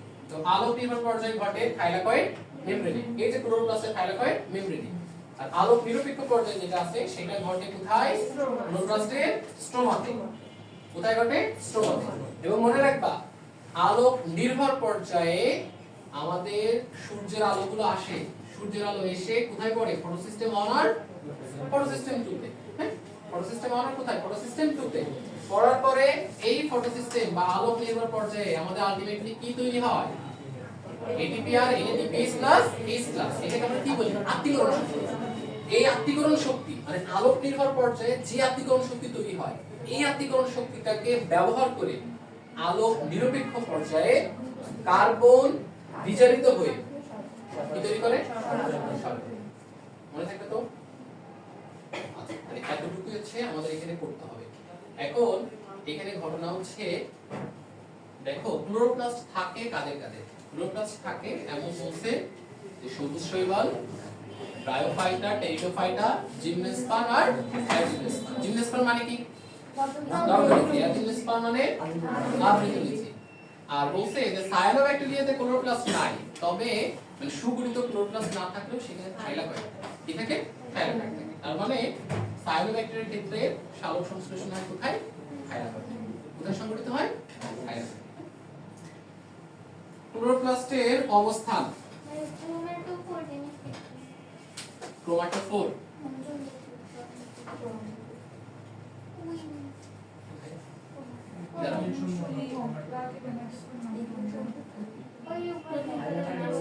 আচ্ছা শোনো আমি বলি, ক্রোমাটোফোর হচ্ছে যখন পিগমেন্ট সমূহ একত্রে থাকে না, ওই একত্রে অবস্থান করে এরকম এরকম কিছু গোলা গোলা মতো দেখবা যে কোষ আঁকানোর মধ্যে আঁকানো লাগে। হ্যাঁ, এগুলোকে বলা হয় কি? ক্রোমাটোফোর। এটা ঠিক আছে, আমি বুকে দেখাই দিচ্ছি। এটা একটা আলাদা সংজ্ঞা আছে। আচ্ছা বলো, তোমার হচ্ছে ক্লোরোপ্লাস্টের অবস্থান। থ্যালয়েড মানে কি জানো? হ্যালোয়েড কথা মানে জানো গতদিন পড়াইছিলাম প্লেস করার সময় যে উদ্ভিদকে মূল কাণ্ড পাতায় বিভক্ত করা যায় না উদ্ভিদের দেহকে ওই গঠনকে কি বলা হয় হ্যালোয়েড জাতীয় যদি কোনো উদ্ভিদ থাকে দেখা যায় তাদের ক্লোরোপ্লাস্ট সমগ্র দেহে অবস্থান করে ক্লোরোপ্লাস্ট কোথায় অবস্থান করে সমগ্র দেহে অবস্থান করে হ্যাঁ কিন্তু উচ্চ শ্রেণীর উদ্ভিদে ক্লোরোপ্লাস্ট থাকে সেই সমস্ত অঞ্চলে দেখলেই বোঝা যায় কোন কালার সবুজ কালার তার মানে উদ্ভিদের পাতা এবং কচিকা সেখানে কি পাওয়া যায় ক্লোরোপ্লাস্ট থাকে আর মেইনলি যেহেতু পাতাতেই সবুজ পাতাতে যেহেতু ক্লোরোপ্লাস্ট বেশি থাকে এইজন্য ফটোসিনথেসিসের প্রধান অঙ্গ বলা হয় কাকে পাতা ফটোসিনথেসিসের প্রধান অঙ্গ বলা হয় কাকে সবুজ পাতাকে হ্যাঁ এখানে এই ফটোসিনথেসিসের বাংলা কি সালোক সংশ্লেষণ ফটোসিনথেসিসের অঙ্গ হচ্ছে সবুজ অঙ্গ এবং সবুজ পাতা বা সবুজ অঙ্গ বলতে পারো মেইনলি কি সবুজ পাতা এবারে বলছে ফটোসিনথেসিসের অঙ্গাণু পাতার কোন অঙ্গাণুর মধ্যে হয় এটা কোশ্চেন ক্লোরোপ্লাস্টের মধ্যে ক্লোরোপ্লাস্টের কোথায় হয় থাইলাকয়েড আলোক মেইনলি আলোক নির্ভর পর্যায়টাই ঘটে কোথায় থাইলাকয়েড মেমব্রেনে আর আলোক নিরপেক্ষ যে পর্যায় আছে সেটা ঘটে কোথায় ক্লোরোপ্লাস্টের স্টোমা হ্যাঁ রঞ্জক পদার্থ দেখো সালোক সংশ্লেষণের জন্য মেইনলি কোন কোন রঞ্জক পদার্থ দরকার ক্লোরোফিল ক্যারোটিনয়েডস এবং ফাইটোবিলিনস আচ্ছা কোনটার কালার কি এটা তো মনে রাখতে হবে ক্লোরোফিল এ কেমন হলদে সবুজ বর্ণের ক্লোরোফিল বি আছে নীলাভ সবুজ বর্ণের আর জ্যান্থোফিল কেমন হলুদ বর্ণের আর ক্যারোটিন কমলা বর্ণের গাজরে কি থাকে জানি ক্যারোটিন থাকে আচ্ছা এখন দেখো সালোক সংশ্লেষণের জন্য বিভিন্ন ধরনের রঞ্জক পদার্থ আছে তার মধ্যে ক্লোরোফিল এ যেটা আছে এই ক্লোরোফিল এ সরাসরি সালোক সংশ্লেষণ প্রক্রিয়ায় অংশগ্রহণ করে দেখো সালোক সংশ্লেষণে অনেকগুলো রঞ্জক পদার্থ পাবা ঠিক আছে এর মধ্যে ক্লোরোফিল এ যে এ হচ্ছে একমাত্র সক্রিয় অণু একমাত্র কি সক্রিয় অণু বা সরাসরি তোমার হচ্ছে সালোক সংশ্লেষণ প্রক্রিয়ায় অংশগ্রহণ করে আর বাকি যে রঞ্জকগুলো আছে ক্লোরোফিল বি ক্যারোটিন জ্যান্থোফিল যাই বলো না কেন হ্যাঁ ওইগুলো সরাসরি সালোক সংশ্লেষণ প্রক্রিয়ায় অংশগ্রহণ করে না ওইগুলো মূলত বিটিভি দেখছো আগে চালাইতো চালের মাথায় অ্যান্টেনা রাখতো না ওই অ্যান্টেনা কি করতো বিভিন্ন ধরনের তরঙ্গগুলোকে তারা শোষণ করতো বা তরঙ্গগুলোকে গ্রহণ করে একদম সেন্টারে টিভির কাছে পাঠায় তো এখানে কাহিনী হচ্ছে যারা ক্লোরোফিল এ ব্যতীত আর যে বাকি পিগমেন্টগুলো আছে তারা এই অ্যান্টেনার মতো সূর্যের আলো গ্রহণ করে কি গ্রহণ করে সূর্যের আলো গ্রহণ করে সেই সূর্যের আলোকে পাঠায় হচ্ছে ক্লোরোফিল এর কাছে ক্লোরোফিল এ মূলত থাকে বিক্রিয়ার কেন্দ্রে কোথায় থাকে বিক্রিয়ার কেন্দ্রে তার মানে এই বাকি যে পিগমেন্ট সমূহ আছে তারা যেহেতু অ্যান্টেনার মতোই বাইরে থেকে একটা সিগন্যালকে গ্রহণ করলো বা সূর্যের আলোকে গ্রহণ করলো তাই বাকি যে পিগমেন্ট গুলো আছে ওইগুলোকে একত্রে বলা হয় অ্যান্টেনা পিগমেন্ট কি বলা হয় অ্যান্টেনা পিগমেন্ট এই ক্লোরোফিল এ থাকে বিক্রিয়ার কেন্দ্রে এ সরাসরি সালোক সংশ্লেষণ প্রক্রিয়ায় অংশগ্রহণ করে একমাত্র সক্রিয় অণু এটা একমাত্র সক্রিয় অণু বাকি যত রঞ্জক আছে সেগুলো মূলত সূর্যের আলোকে গ্রহণ করে ক্লোরোফিল এ এর কাছে পাঠায় ওইগুলোকে বলা হয় অ্যান্টেনা পিগমেন্ট কি বলা হয় অ্যান্টেনা পিগমেন্ট মনে থাকবে তো ক্যারোটিনের বর্ণ কেমন জ্যান্থোফিল হলুদ ক্লোরোফিল এ হলদে সবুজ বর্ণের আর হচ্ছে ক্লোরোফিল বি নীলাভ সবুজ বর্ণের এই রঞ্জক পদার্থগুলোর মধ্যে একমাত্র সক্রিয় কে এ থাকে কই বিক্রিয়ার কেন্দ্রে বাকিগুলোকে কি বলা হয় অ্যান্টেনা পিগমেন্ট বলা হয় আচ্ছা এই যে ফাইটোবিলিনস বলো না শুধুমাত্র এতটুকু মনে রাখবা যে ক্লোরোফিল যদি হইতে হয় তাহলে শেষে অবশ্যই ম্যাগনেসিয়াম থাকতে হবে কি থাকতে হয় ম্যাগনেসিয়াম সংকেত দুটো পড়তে পারো কোনো অসুবিধা নেই কিন্তু চূড়া বুদ্ধি হইতিছে যে ক্লোরোফিলের সংকেত হইতে হলে অবশ্যই কি থাকা লাগবে ম্যাগনেসিয়াম আগে খুঁজবা ম্যাগনেসিয়াম কই এন্ড এরপরে ম্যাগনেসিয়াম যদি চারটা অপশনে থাকে তাহলে তোমার কপাল খারাপ ঠিক আছে আগে খুঁজবা ম্যাগনেসিয়াম কই ঠিক আছে শোনো এই যে ফাইটোবিলিনস ফাইটোবিলিনসের কালার কেমন লাল আর ফাইটোসায়ানিন নীল এই সায়ানোসিস নাম শুনছো সায়ানোসিস সায়ানোসিস মানে কি হয়, যখন অক্সিজেনের অভাব হয় তখন একদম আমাদের আঙ্গুলের এই জায়গাগুলা বা আমাদের আছে একদম এই যে কানের এই জায়গা বা নাকের এই জায়গাগুলো বা ঠোঁটের ভিতরের অংশে এই জায়গাগুলোতে অক্সিজেনের ঘাটতির কারণে তখন ওই জায়গাগুলো নীল আকার ধারণ করে, হ্যাঁ, নীল বর্ণ ধারণ করে। এটাকে বলা হয় কি সায়ানোসিস। তাহলে এই যে সায়ানোসিস থেকে মনে রাখবা হাইপোসায়ানিন, মানে সায়ানোসিসেও নীল, সায়ানিনের কালারও কেমন নীল, মানে হাইপোসায়ানিন যেমন কালার ধারণ করে নীল বর্ণ, আর হাইপোএরিথ্রিন এরিথ্রোসাইট লাল, মানে কি লোহিত রক্তকণিকা, তাই তো। এরিথ্রোসাইটের কেমন কালার, লাল কালার। এই যে ফাইকোসায়ানিন এবং ফাইকোএরিথ্রিন দুইটাকে একত্রে বলা হয় কি ফাইকোবিস, একত্রে কি বলা হয় ফাইকোবিস। তাহলে মূল সালোক সংশ্লেষণের মূল পিগমেন্ট কে ক্লোরোফিল, বাকিগুলোকে সহকারী ম্যান্টিনা পিগমেন্ট বলা হয়, ঠিক আছে। এইখানে দেখো কিছু পার্সেন্টেজ আছে, এই পার্সেন্টেজ গুলো নিজেরা পড়ে নিও, এখানে আর আমার কিছু পড়ানোর নাই, এগুলো নিজেরাই পড়বা, এখানে বোঝানোর কিছু নাই। এখন আলোর কার্যকর বর্ণালী, কোন আলোতে সালোক সংশ্লেষণ ভালো হয় বলো। পত্ররন্ধ্র খোলা থাকে কোন আলোতে ভালো, ব্লু লাইট বা নীল আলোতে। নীল আলোতে পত্ররন্ধ্র যদি ভালো খোলা থাকে তাহলে প্রস্ফুটন কোন আলোতে ভালো হয়, নীল আলোতে ভালো হয়। এখন সালোক সংশ্লেষণের ক্ষেত্রে দেখো বলছে যে সালোক সংশ্লেষণ কোন আলোতে বেশি ভালো হয়, যদি সিঙ্গেল একটা আলো কথা বলে তাহলে आंसर হবে কি লাল আলো, আর যদি জোড়ায় জোড়ায় বলে, ঠিক আছে, তাহলে এই জন্য এটা মনে রাখবা বেনি কলা, বেনি কলা, হ্যাঁ, বেনি কলা। সালোক সংশ্লেষণের সময় বেগুনি নীল ও কমলা ও লাল আলোতে সালোক সংশ্লেষণ ভালো হয়, কিন্তু সবথেকে বেশি ভালো হয় কোন আলোতে, লাল আলো। তাহলে কি ব্লু লাইট না রেড লাইট,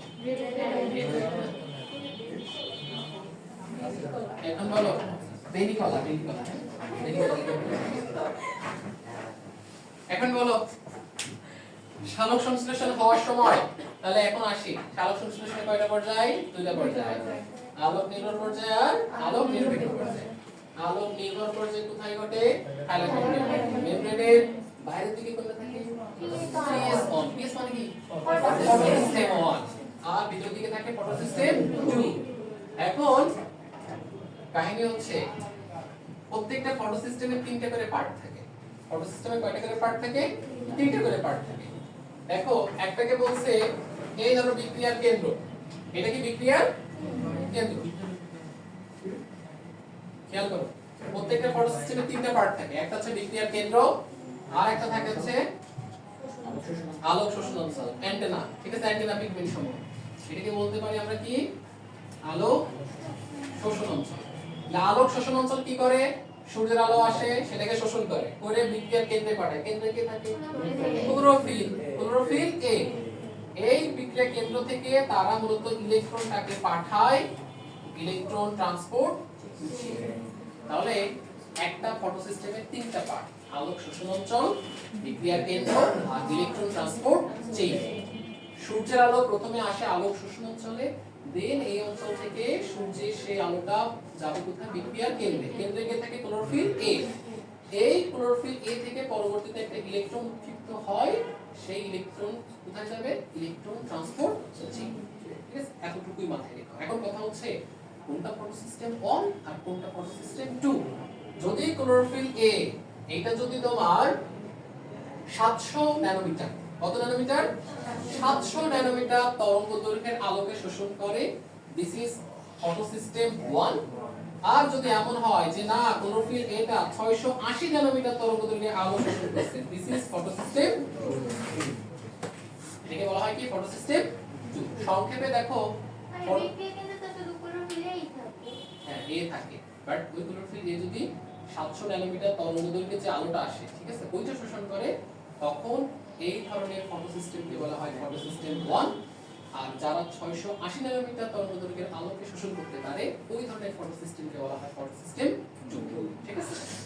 এখন দেখো যেটা ফটোসিস্টেম 1 কত ন্যানোমিটার, 700, এইজন্য একে বলা হয় P700, ঠিক আছে। আর যেটা ফটোসিস্টেম 2 কত ন্যানোমিটার, 680 ন্যানোমিটার তরঙ্গদৈর্ঘ্যের আলো শোষণ করে, এটাকে বলা হয় P680, ঠিক আছে। আর একটা ফটোসিস্টেমে কয়টা পার্ট, তিনটা পার্ট, কি কি, আলোক শোষণ অঞ্চল, বিক্রিয়ার কেন্দ্র, ইলেকট্রন ট্রান্সপোর্ট চেইন। বিক্রিয়ার কেন্দ্রে কে থাকে, ক্লোরোফিল থাকে। এরপর আছে দেখো আমাদের কি ফটোসিস্টেম 1 এবং ফটোসিস্টেম 2 এর মধ্যে পার্থক্য। এই দেখো এইবার প্রথম পার্থক্য দেখো অবস্থা।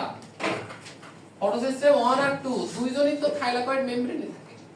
একজন থাকে থাইলাকয়েড মেমব্রেনের বাইরে আর একজন থাকে থাইলাকয়েড মেমব্রেনের ভিতরে। তাহলে ফটোসিস্টেম 1 কই থাকে? বাইরে। ফটোসিস্টেম 2 থাকে ভিতরে। এবার আমরা জানি যে ফটোসিস্টেম 1 700 ন্যানোমিটার তরঙ্গদৈর্ঘ্যে আলোকে শোষণ করে, ফটোসিস্টেম 2 680 ন্যানোমিটার তরঙ্গদৈর্ঘ্যে আলোকে শোষণ করতে পারে। থার্ড পয়েন্টটাকে গোল্লা দাও।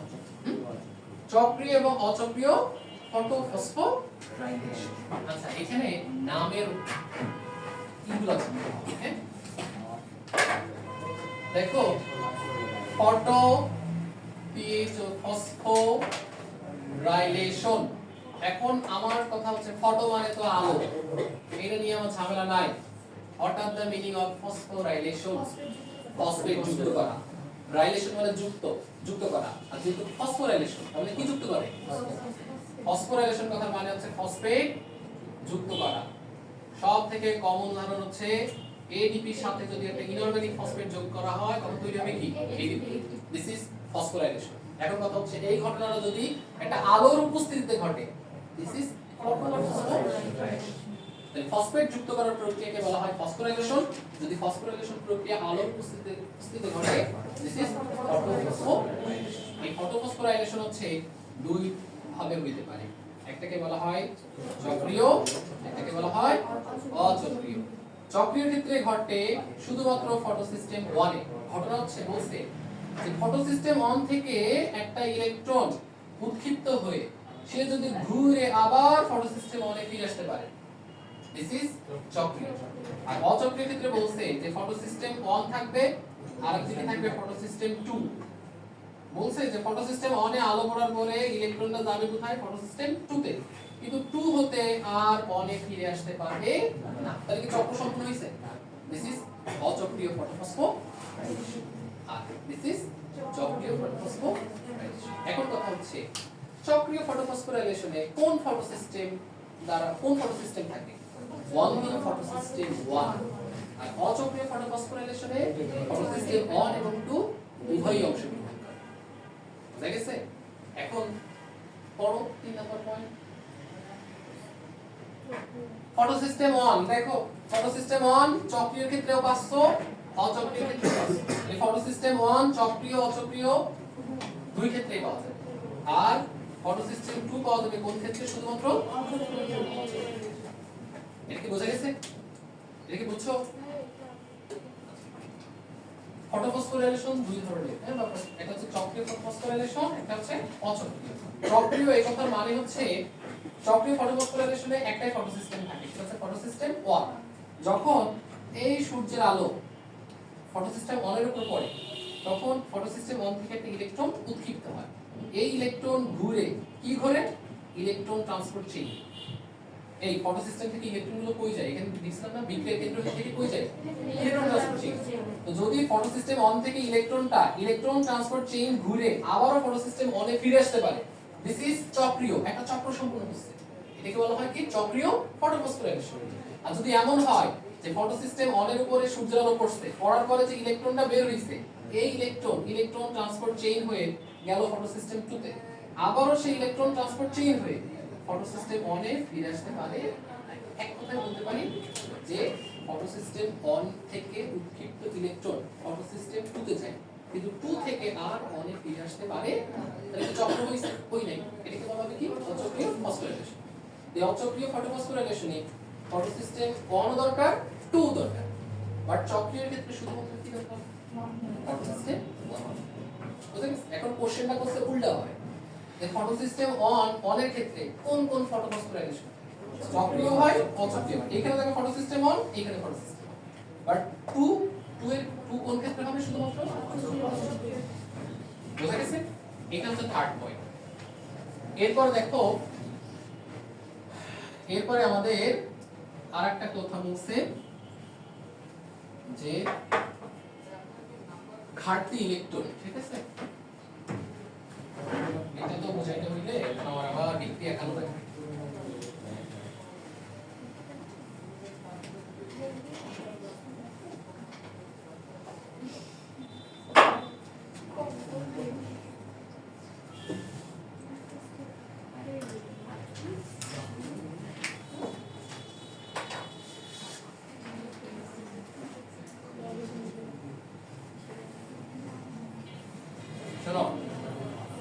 হচ্ছে কি ফটোসিস্টেম 1।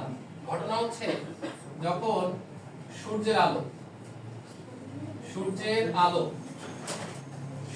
যখন ফটোসিস্টেম অন এর উপরে পড়ে, তখন ফটোসিস্টেম অন থেকে একটা ইলেকট্রন ট্রান্সপোর্ট চেইনে যায়। কোথায় যায়? ইলেকট্রন ট্রান্সপোর্ট চেইনে যায়। এখন বলো, যদি ফটোসিস্টেম অন থেকে একটা ইলেকট্রন বের হয়ে যায়, তাহলে এখানে কি ইলেকট্রনের ঘাটতি হলো কিনা? হইছে। মূলত এই ফটোসিস্টেম অন এর ইলেকট্রনের ঘাটতি পূরণ করে ফটোসিস্টেম 2। এই পূরণ করে ফটোসিস্টেম 2। যখন ফটোসিস্টেম অন ইলেকট্রনের ঘাটতি হয়, ওই ইলেকট্রনের ঘাটতিটা পূরণ করে কে ফটোসিস্টেম 2। এখন আমার কোশ্চেন হচ্ছে, ফটোসিস্টেম 2 থেকে ইলেকট্রন যদি ফটোসিস্টেম অনে যায়, তাহলে ফটোসিস্টেম 2 তে এখন ইলেকট্রনের ঘাটতি কিনা? ফটোসিস্টেম 2 এর ইলেকট্রনের ঘাটতি কে পূরণ করে? পানির সালোক বিভাজন। এখানে বলতে হয় কি, পানি যেটা আছে, এই পানির সালোক বিভাজন হয়। সালোক বিভাজন মানে কি বলছো? আলোর উপস্থিতিতে বিভাজন হয়। এই পানি বিভাজিত হয়ে এই পানি থেকে ইলেকট্রনটা কই যায়? ফটোসিস্টেম কোথায় যায়? এখানে এটাকে আমরা বলি পানির সালোক বিভাজন। তাহলে বেসিক কনসেপ্টটা এখানে বুঝছো কিনা? কাহিনী হচ্ছে, সূর্যের আলো পড়ছে ফটোসিস্টেম অনে, ফলে ফটোসিস্টেম অন থেকে একটা ইলেকট্রন বের হয়ে গেছে। এই ফটোসিস্টেম অনে এখন ইলেকট্রনের ঘাটতি। ফটোসিস্টেম অনের ইলেকট্রনের ঘাটতি কে পূরণ করে? ফটোসিস্টেম 2। যখন ফটোসিস্টেম 2 থেকে ইলেকট্রনটা ফটোসিস্টেম অনে চলে গেল, তারপর এখন ফটোসিস্টেম 2 তেও ইলেকট্রনের ঘাটতি। এই ফটোসিস্টেম 2 এর ইলেকট্রনের ঘাটতি পূরণ হয় মূলত পানি ভেঙে। এই পানিটা আলোর উপস্থিতিতে ভাঙে, তাই একে ইংলিশে বলা হয় ফটোলাইসিস অফ ওয়াটার। ইংলিশে কি বলা হয়? ফটোলাইসিস অফ ওয়াটার বা পানির সালোক বিভাজন। তাহলে এখানে তোমাকে কোশ্চেন করতে পারে, ফটোসিস্টেম 1 এর ইলেকট্রনের ঘাটতি কে পূরণ করে? ফটোসিস্টেম 2। ফটোসিস্টেম 2 এর ইলেকট্রনের ঘাটতি কে পূরণ করে? পানির সালোক বিভাজনের মাধ্যমে, বা আমরা এটাকে বলতে পারি ফটোলাইসিস অফ। সক্রিয় অসক্রিয় দুই ক্ষেত্রে হবে। এখন তুমি বলো কোন ক্ষেত্রে হবে? দেখে দেখে বলো। কোন ক্ষেত্রে হবে?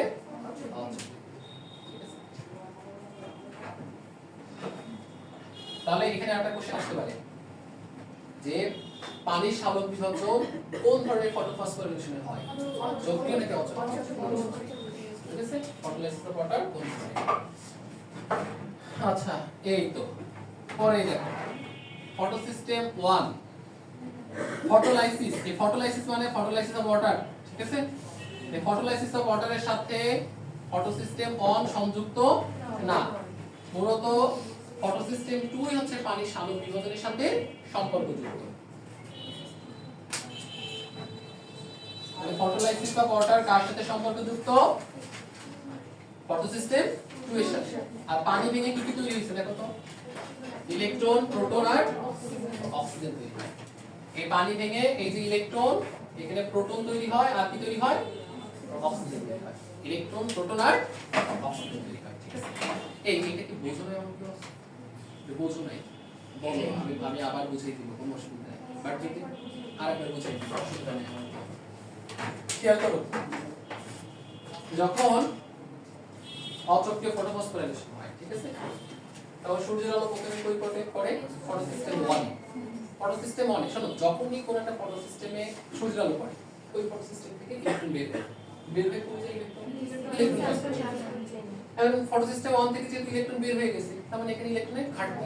এই ফটোসিস্টেম 1 এর ইলেকট্রনের ঘাটতি পূরণ হয় মূলত ফটোসিস্টেম 2 থেকে। এখন ফটোসিস্টেম 2 থেকে যেহেতু ইলেকট্রনের ঘাটতি পূরণ হচ্ছে, বা ফটোসিস্টেম 2 থেকে যখন ইলেকট্রনটা ফটোসিস্টেম 1 এ গেছে, এখন ঘাটতি কোথায়? ফটোসিস্টেম 2 থেকে।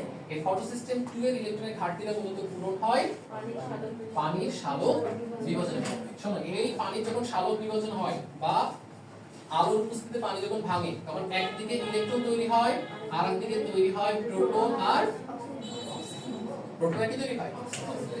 মূলত এই পানির আলোর উপস্থিতিতে ভেঙেই যে ইলেকট্রনটা তৈরি হয়, এই ইলেকট্রন ফটোসিস্টেম 2 এর ইলেকট্রনের ঘাটতি পূরণ করে।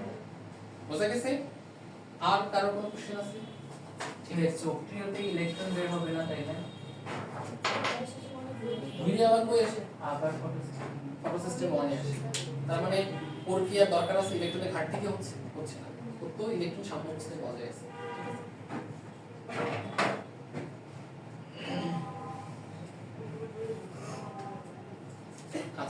সালোক বিভাজন এখানে একটা কথা বলছে দেখো, এটা মানে তোমাদের বই আছে তথ্যটা, হ্যাঁ, যে বায়ুতে সবথেকে শক্তিশালী অক্সিডেন্ট হলো কোনটা? P680 পজিটিভ, তাই তো? আচ্ছা, আর এখানে বলছে এই যে ফটোলাইসিস অফ ওয়াটার বা পানি সালোক বিভাজন, পানিকে ভাঙতে কোন কোন আয়ন সাহায্য করে? ম্যাঙ্গানিজ আর ক্লোরাইড। ম্যাঙ্গানিজ আর কোন আয়ন?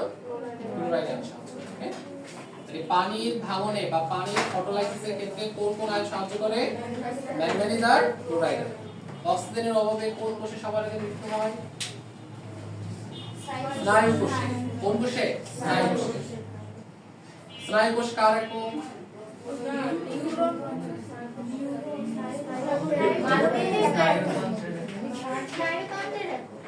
স্নায়ুতন্ত্রের এককে বলা হয় নিউরন বা স্নায়ু কোষ বলতে পারো। আচ্ছা ঠিক আছে, অসুবিধা নেই।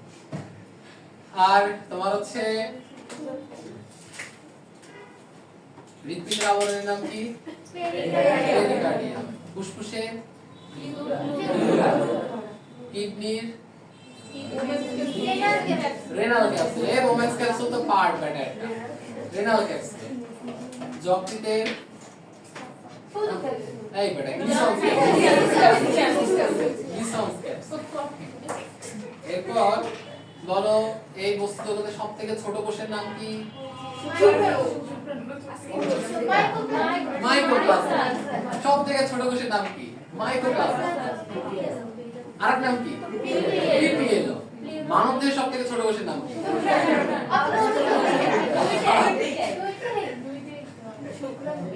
অনুচক্রিকা। মানবদেহের সবথেকে ছোট, হ্যাঁ, দুই ভাই দুইটা দাও। আমি যতটুকু জানি তো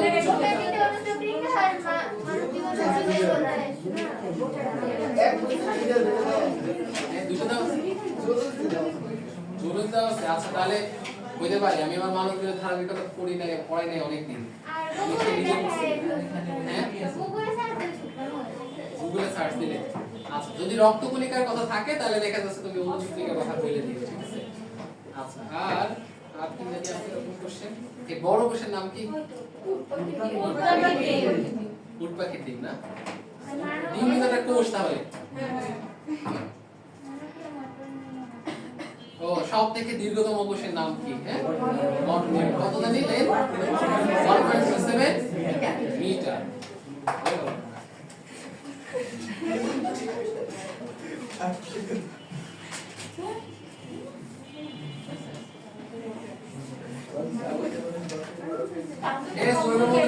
জৈব মুদ্রা বলা হয় কাকে? Biological coil. এটিপি কে বলা হয় জৈব মুদ্রা বা বায়োলজিক্যাল কয়েল। এই প্রাণীদেহের ক্ষেত্রে এটিপি পরিবর্তে কি তৈরি হয়? জিটিপি তৈরি হয় না? হ্যাঁ, জিটিপি তৈরি হয়। হ্যাঁ ওইটাই তো। তোমার এটিপি পরিবর্তে মানবদেহে কিন্তু ওই যে ক্রেবস চক্রে মানে তোমার এটিপি তৈরির যে প্রক্রিয়া আছে, হ্যাঁ, সেখানে ধাপ কি আছে? প্রথম ধাপ কি? গ্লাইকোলাইসিস। গ্লাইকোলাইসিস না? এরপরে ধাপ কি? অ্যাসিটাইল কোয়ে সৃষ্টি। তারপর থার্ড পয়েন্ট ক্রেবস চক্র। আর 4 নম্বর হচ্ছে ইলেকট্রন ট্রান্সপোর্ট চেইন। তো ওইখানে তোমার ওই যে ক্রেবস চক্র যেখানে পড়ছো আর কি, মানবদেহের ক্ষেত্রে এটিপি পরিবর্তন তৈরি হয় জিটিপি। এখন আমাদের এখন আসি আমরা আমাদের থাইলাকয়েড। দেখো থাইলাকয়েডের এখানে আমরা একটা পড়ছি ফটোসিস্টেমের কি কি পড়ছি? যে আলোক শোষণ অঞ্চল, বিক্রিয়ার কেন্দ্র, আর একটা পড়ছি ইলেকট্রন ট্রান্সপোর্ট চেইন। এখন ইলেকট্রন ট্রান্সপোর্ট চেইনে দেখো কি কি ধরনের প্রোটিন থাকে বা কি কি উপাদান দ্বারা গঠিত। হ্যাঁ, electron transport chain. Electron transport চেইনে বাহকগুলো দেখো, বাহকগুলোর নাম অবশ্যই পড়া লাগবে। হ্যাঁ, এটা খুবই গুরুত্বপূর্ণ। স্ট্রাকচার দিয়ে রাখবে এখানে। কি কি আছে? থিওফাইটিন। সিরিয়ালি মনে রাখা লাগবে। সিরিয়ালি মনে রাখা লাগবে। কেন জানো? কারণ ইলেকট্রনগুলো সিরিয়ালি যায়। ইলেকট্রনগুলো সিরিয়ালি যায়। হ্যাঁ, তো এখানে দেখো ইলেকট্রন ট্রান্সপোর্ট চেইনের আমাদের কি কি বাহক থাকে? থিওফাইটিন, প্লাস্টোকুইনোন, সাইটোক্রোম, প্লাস্টোসায়ানিন। এবার কি আছে? পেরিডক্সিন আর এনএডিপি রিডাকটেজ। এখানে থিওফাইটিন কি জিনিস? দাগাও সামনে। রূপান্তরিত ক্লোরোফিল এ অণু। এগুলো কিন্তু খুব গুরুত্বপূর্ণ, এগুলো পরীক্ষায় আসে। হ্যাঁ, এরপরে প্লাস্টোকুইনোন কি? জ্বলনশীল লিপিড। সাইটোক্রোম আমরা পড়ছিলাম কোন মতবাদ? রুটেগার মতবাদে। সাইটোক্রোম সাইটোক্রোম কি এক ধরনের লৌহযুক্ত হিম, ঠিক আছে, বা একটা প্রোটিন। প্লাস্টোসায়ানিন, দেখো প্লাস্টোকুইনোন প্লাস্টোসায়ানিন, আচ্ছা এইভাবে মনে রাখতে পারো, বুঝছো? এই প্লাস্টোকুইনোন, কুইন অনেক খায়, অনেক মোটা, অনেক ফ্যাট, ঠিক আছে। এই যে লিপিড প্লাস্টোকুইনোন জ্বলনশীল কি লিপিড, তাহলে কুইন মানে কুইনোন থেকে কুইন অনেক খাবার খায়, কাজ করে না, বডিতে অনেক লিপিড, ঠিক আছে, অনেক ফ্যাট, অনেক লিপিড। আর প্লাস্টোসায়ানিন, এই সায়ানিন হচ্ছে কি জ্বলনশীল প্রোটিন, জ্বলনশীল মেমব্রেন প্রোটিন বা ক্ষুদ্র মেমব্রেন প্রোটিন। ফেরিডক্সিন নাম শুনে তো মনে হচ্ছে আয়রন সালফার, এটা কি একটা আয়রন সালফার প্রোটিন। আর এনএডিপি রিডাকটেজ একটা হচ্ছে প্লাবোপ্রোটিন, এনএডিপি রিডাকটেজ এটা কি প্লাবোপ্রোটিন। এটা একটু দাগাই নিও, বায়ুমণ্ডলে কার্বন ডাই অক্সাইডের পরিমাণ কত, 0.035 0.04, যাই আসুক পরীক্ষায় সেটাই आंसर।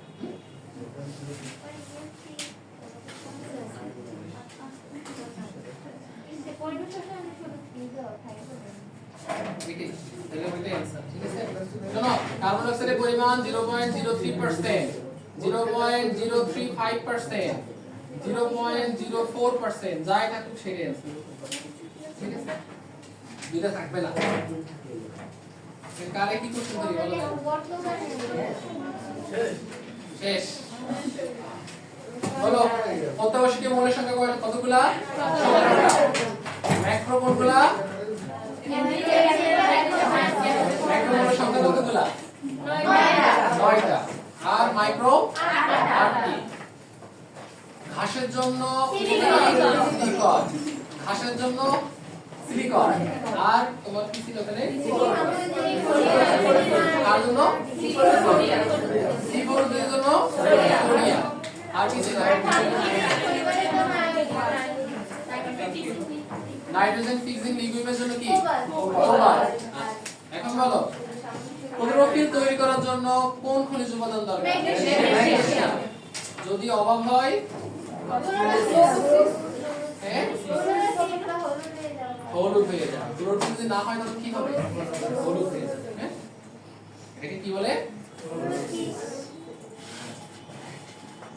তাহলে ম্যাগনেসিয়াম দরকার কার জন্য, ক্লোরোফিল অণু গঠনের জন্য। ফসফরাসের অভাবে কি হয়, এদের পাতা এবং ফুল ঝরে পড়ে, তাই তো। এই 17টার মধ্যে কোন কোনগুলো জানি বায়ু থেকে গ্রহণ করে, বায়ু থেকে গ্রহণ করলে কেমন, মাটি থেকে দ্রুত গতিতে শোষিত হয় পটাশিয়াম নাইট্রেট, আর ধীরে পজিটিভ আয়নকে কি বলে, আর নেগেটিভ কে, যদি বলি সবথেকে ধীর গতির অ্যানায়ন,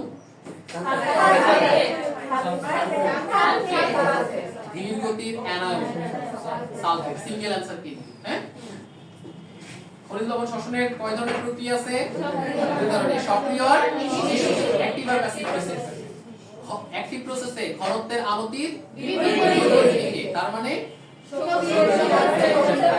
শক্তির প্রয়োজন হয়, শ্বসন হার বাড়ে, এনজাইমের ভূমিকা ব্যাপক, ক্যারিয়ার প্রোটিন বা বাহক প্রোটিন একটা প্রয়োজন আছে। আর নিষ্ক্রিয় শোষণের ক্ষেত্রে সমাবর্তন। আর এখানে কি পানি শোষিত হয়, নিষ্ক্রিয় শোষণ, আর খনিজ লবণগুলো সক্রিয় শোষণ। এখন বলো এই যে আয়ন বাহকের উপর যে মতবাদ আছে, সক্রিয় শোষণের মতবাদ কি কি আছে জানি,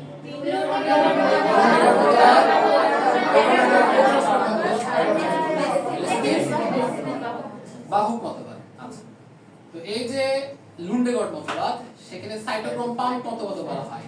মেইনলি বাহককে সাইটোক্রোম, আর লেসিথিন বাহক মতবাদে সেকেন্ডাল ধরি নাই, লেসিথিন বাহক মতবাদে লেসিথিন নামক ফসফোলিপিড। আর তোমার ইশার ক্ষেত্রে নিষ্ক্রিয় শোষণে কি কি মতবাদ আছে,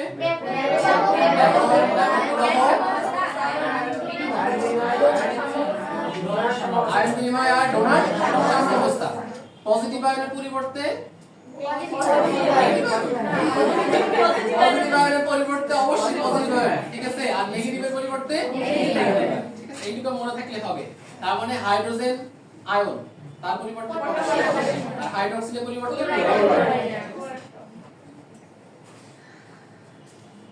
বাষ্প আকারে পানি বের হইলে কত পার্সেন্ট, নরমাল এর থেকে বেশি হইলে উদ্ভিদ নিস্তেজ হয়ে পড়ে আর যদি তরল আকারে বের হয় কাদের ক্ষেত্রে দেখা যায় আর কার্টিসের মতটা কি প্রসাধন সম্পর্কে প্রয়োজনীয় নেসেসারি বা প্রয়োজনীয় অমঙ্গল বলা হয় প্রসাধনের হার পরিমাপ করা হয় কেন পটোমিটার দ্বারা আচ্ছা প্রসাধন কয় প্রকার বলো কি কি হ্যাঁ পত্ররন্ধ্রীয় প্রসাধন, কিউটিকুলার প্রসাধন আর লেন্টিকুলার প্রসাধন। লেন্টিকুলার প্রসাধন কত পার্সেন্ট 1%। কার মাধ্যমে হয় কখন হয় দিবারাত্রি সব সময় তাই তো স্ট্রোমা আর স্ট্রোমাটার মধ্যে পার্থক্য কি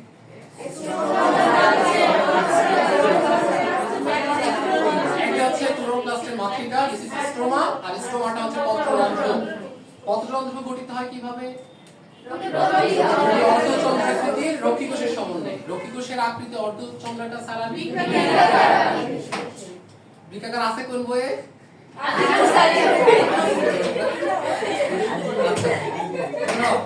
এই যে অর্ধচন্দ্রাকৃতির এই অর্ধচন্দ্রাকৃতির যে রক্ষিকোষের বৈশিষ্ট্য আছে কি কি আর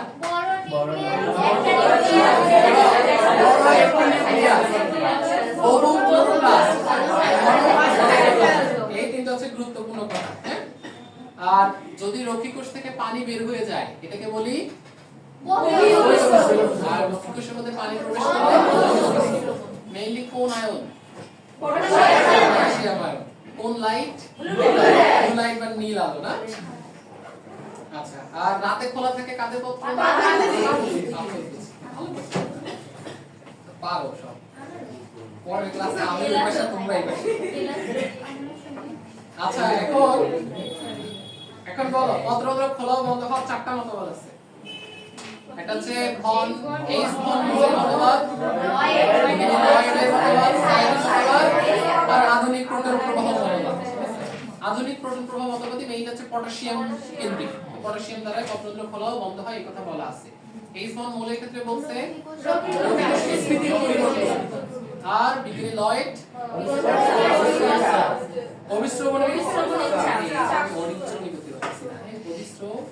চাপ আর হচ্ছে পরিবর্তন ঠিক আছে এখানে একটা কথা আছে কিন্তু pH 5 আর pH 7 দেখছো একটু যে বিক্রিয়ার মধ্যে বুঝলি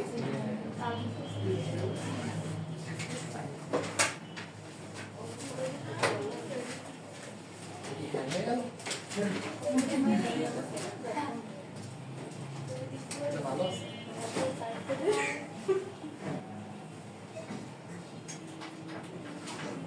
এই দেখো যখন অন্ধকার থাকে তখন pH কত 5 আর যখন আলোতে থাকে pH কত 7 যখন pH 7 থাকে তখন অদ্রবণীয় শ্বেতসার আর অজৈব ফসফেট মিলে দ্রবণীয় চিনিতে পরিণত হয় আমি তো জিনিসটা দেখছি রে চিনিতে পরিণত হলে কি পত্ররন্ধ্র খোলে না বন্ধ হয়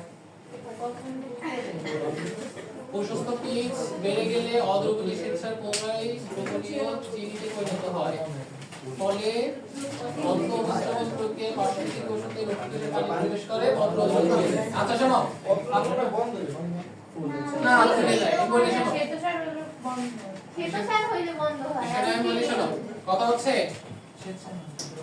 যখন চিনির পরিমাণ বাড়ে কখন বাড়ে দিনের আলোতে pH কত থাকে 7 যখন দ্রবণীয় চিনির পরিমাণ বাড়ে এই দেখো যখন pH বাড়ে তখন অদ্রবণীয় শ্বেতসার কি হয় দ্রবণীয় চিনিতে পরিণত হয় ফলে অন্তঃবিশ্রবণ ঘটে অন্তঃবিশ্রবণ মানে বাইরে থেকে রক্ষিকোষের মধ্যে পানি প্রবেশ করে ফলে রক্ষিকোষে কি হয় স্ফীত হয় বা মোটা হয় পত্ররন্ধ্র কি হয় খুলে যায় ঠিক আছে তাহলে এখানে একটা কথা আমরা বলতে পারি দুটো জিনিস শিখলাম pH যদি বাড়ে পত্ররন্ধ্র কি হয় খুলে যায় আর pH কমলে ঠিক আছে বা বলতে পারি দ্রবণীয় চিনির পরিমাণ বাড়লে পত্ররন্ধ্র খুলে যায় দ্রবণীয় চিনির পরিমাণ কমলে পত্ররন্ধ্র বন্ধ হয়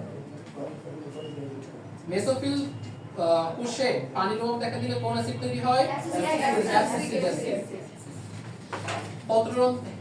প্রসাধনের বাহ্যিক প্রভাবকগুলো কি কি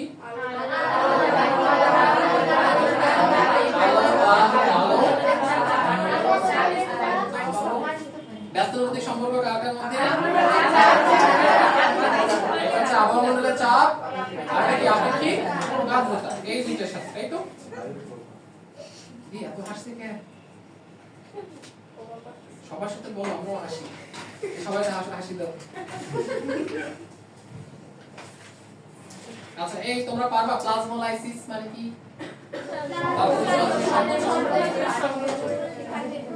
প্রোটোপ্লাজমের থেকে পানি বের হয়ে যাবে, প্রোটোপ্লাজমের পরিমাণ কমে যাবে, এটাকে বলা হয় প্লাজমোলাইসিস বা প্রোটোপ্লাজমের সংকোচন। এখন আসো সালোক সংশ্লেষণ। বলো সালোক সংশ্লেষণে কয়টা পর্যায়? কি? আলোক নির্ভর পর্যায় এবং আলোক কোন আগে ঘটে? নির্ভর পর্যায়ে আগে ঘটে। এই যে পরে কইছে চলে গেছে তো নাই। আলোক নির্ভর পর্যায়ে কি হয়? সূর্যের আলো আসে এবং আলোক নির্ভর পর্যায়টা ঘটে ফটোসিস্টেমে। ফটোসিস্টেম থাকে কই? থাইলাকয়েড মেমব্রেনে। ফটোসিস্টেম অন কই থাকে? মেমব্রেনের বাইরে, আর মেমব্রেনের ভিতরে থাকে। তো বলছে যে আলোক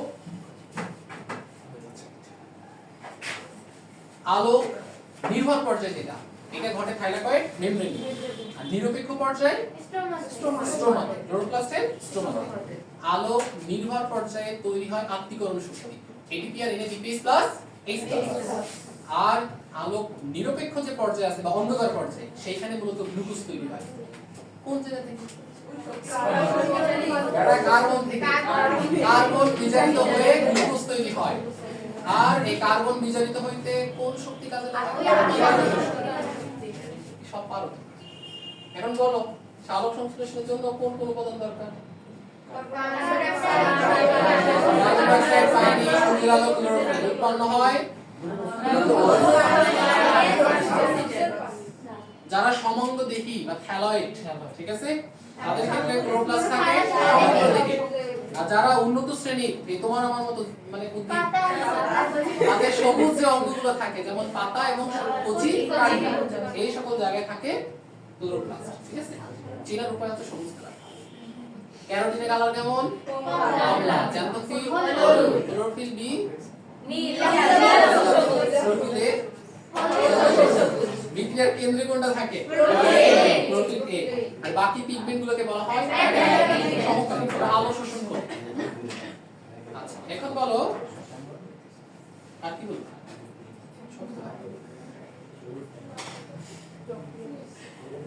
সক্রিয় সক্রিয় এটা ধরি না। আচ্ছা তো ফটোসিস্টেম 1 আর ফটোসিস্টেম 2। ফটোফসফোরাইলেশন কথা মানে ফসফোরাইলেশন মানে ফসফেট যুক্ত করা, আলোর উপস্থিতিতে ফসফেট যুক্ত করা, এটাকে বলা হয় ফটোফসফোরাইলেশন। ফটোফসফোরাইলেশন প্রক্রিয়ায় দুই ধরনের, চক্রীয় আর অচক্রীয়। চক্রীয় ক্ষেত্রে কোন ফটোসিস্টেম? PS1 আর PS1। চক্রীয় ক্ষেত্রে PS1 আর PS1, ঠিক আছে, শুধুমাত্র PS1। আর অচক্রীয় ক্ষেত্রে ফটোসিস্টেম 1 এবং ফটোসিস্টেম 2, ঠিক আছে। একটা ফটোসিস্টেমে কয়টা পার্ট? এই যে আলো শোষণ করে, বিক্রিয়ার কেন্দ্র আর ইলেকট্রন ট্রান্সপোর্ট চেইন, মনে থাকবে তো? এখানে ফটোসিস্টেম 1 কত ন্যানোমিটার? 780। বায়ুতে সবথেকে শক্তিশালী এই অক্সিডেন্টের নাম কি? 680 প্লাস। আর অক্সিজেন অভাবে কোন কোষের মৃত্যু ঘটে সবার আগে? স্নায়ু কোষে।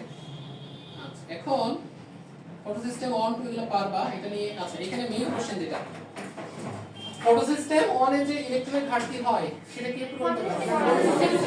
আর 2 এর ইলেকট্রনের ঘাটতি পানি থেকে আসে, পানির সালোক বিভাজনের মাধ্যমে বা ফটোলাইসিস অফ ওয়াটার। পানির ফটোলাইসিস অফ ওয়াটারে কোন আয়ন সাহায্য? ম্যাঙ্গানিজ আর ক্লোরাইড। কোন আয়ন? ম্যাঙ্গানিজ আর ক্লোরাইড। ম্যাঙ্গানিজ আর ক্লোরাইড, ঠিক আছে। এবং ফটোলাইসিস অফ ওয়াটারে কি কি তৈরি হয়? ইলেকট্রন, প্রোটন আর অক্সিজেন। ইলেকট্রন, প্রোটন আর অক্সিজেন।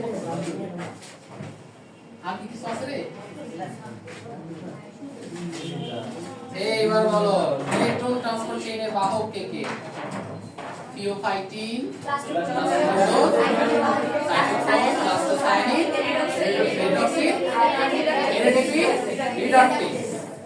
প্লাস্টোকুইনোন আর প্লাস্টোসায়ানিন দুটো বুঝাই হচ্ছে চরণশীল লিপিড প্লাস্টোকুইনোন কুইন হচ্ছে লিপিড ধবধবে লিপিডের মতো সাদা আচ্ছা আর প্লাস্টোসায়ানিন হচ্ছে চরণশীল ক্ষুদ্র মেমব্রেন বায়ুমণ্ডলে কার্বন ডাই অক্সাইডের পরিমাণ কত 0.35% বা 0.035%।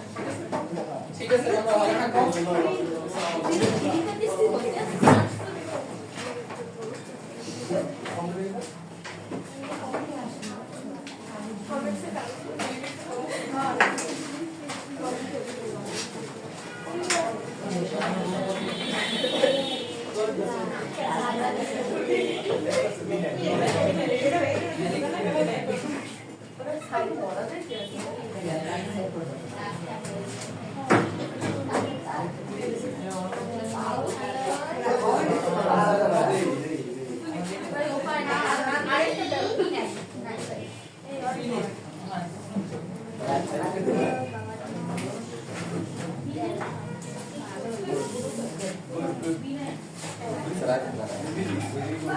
ভালো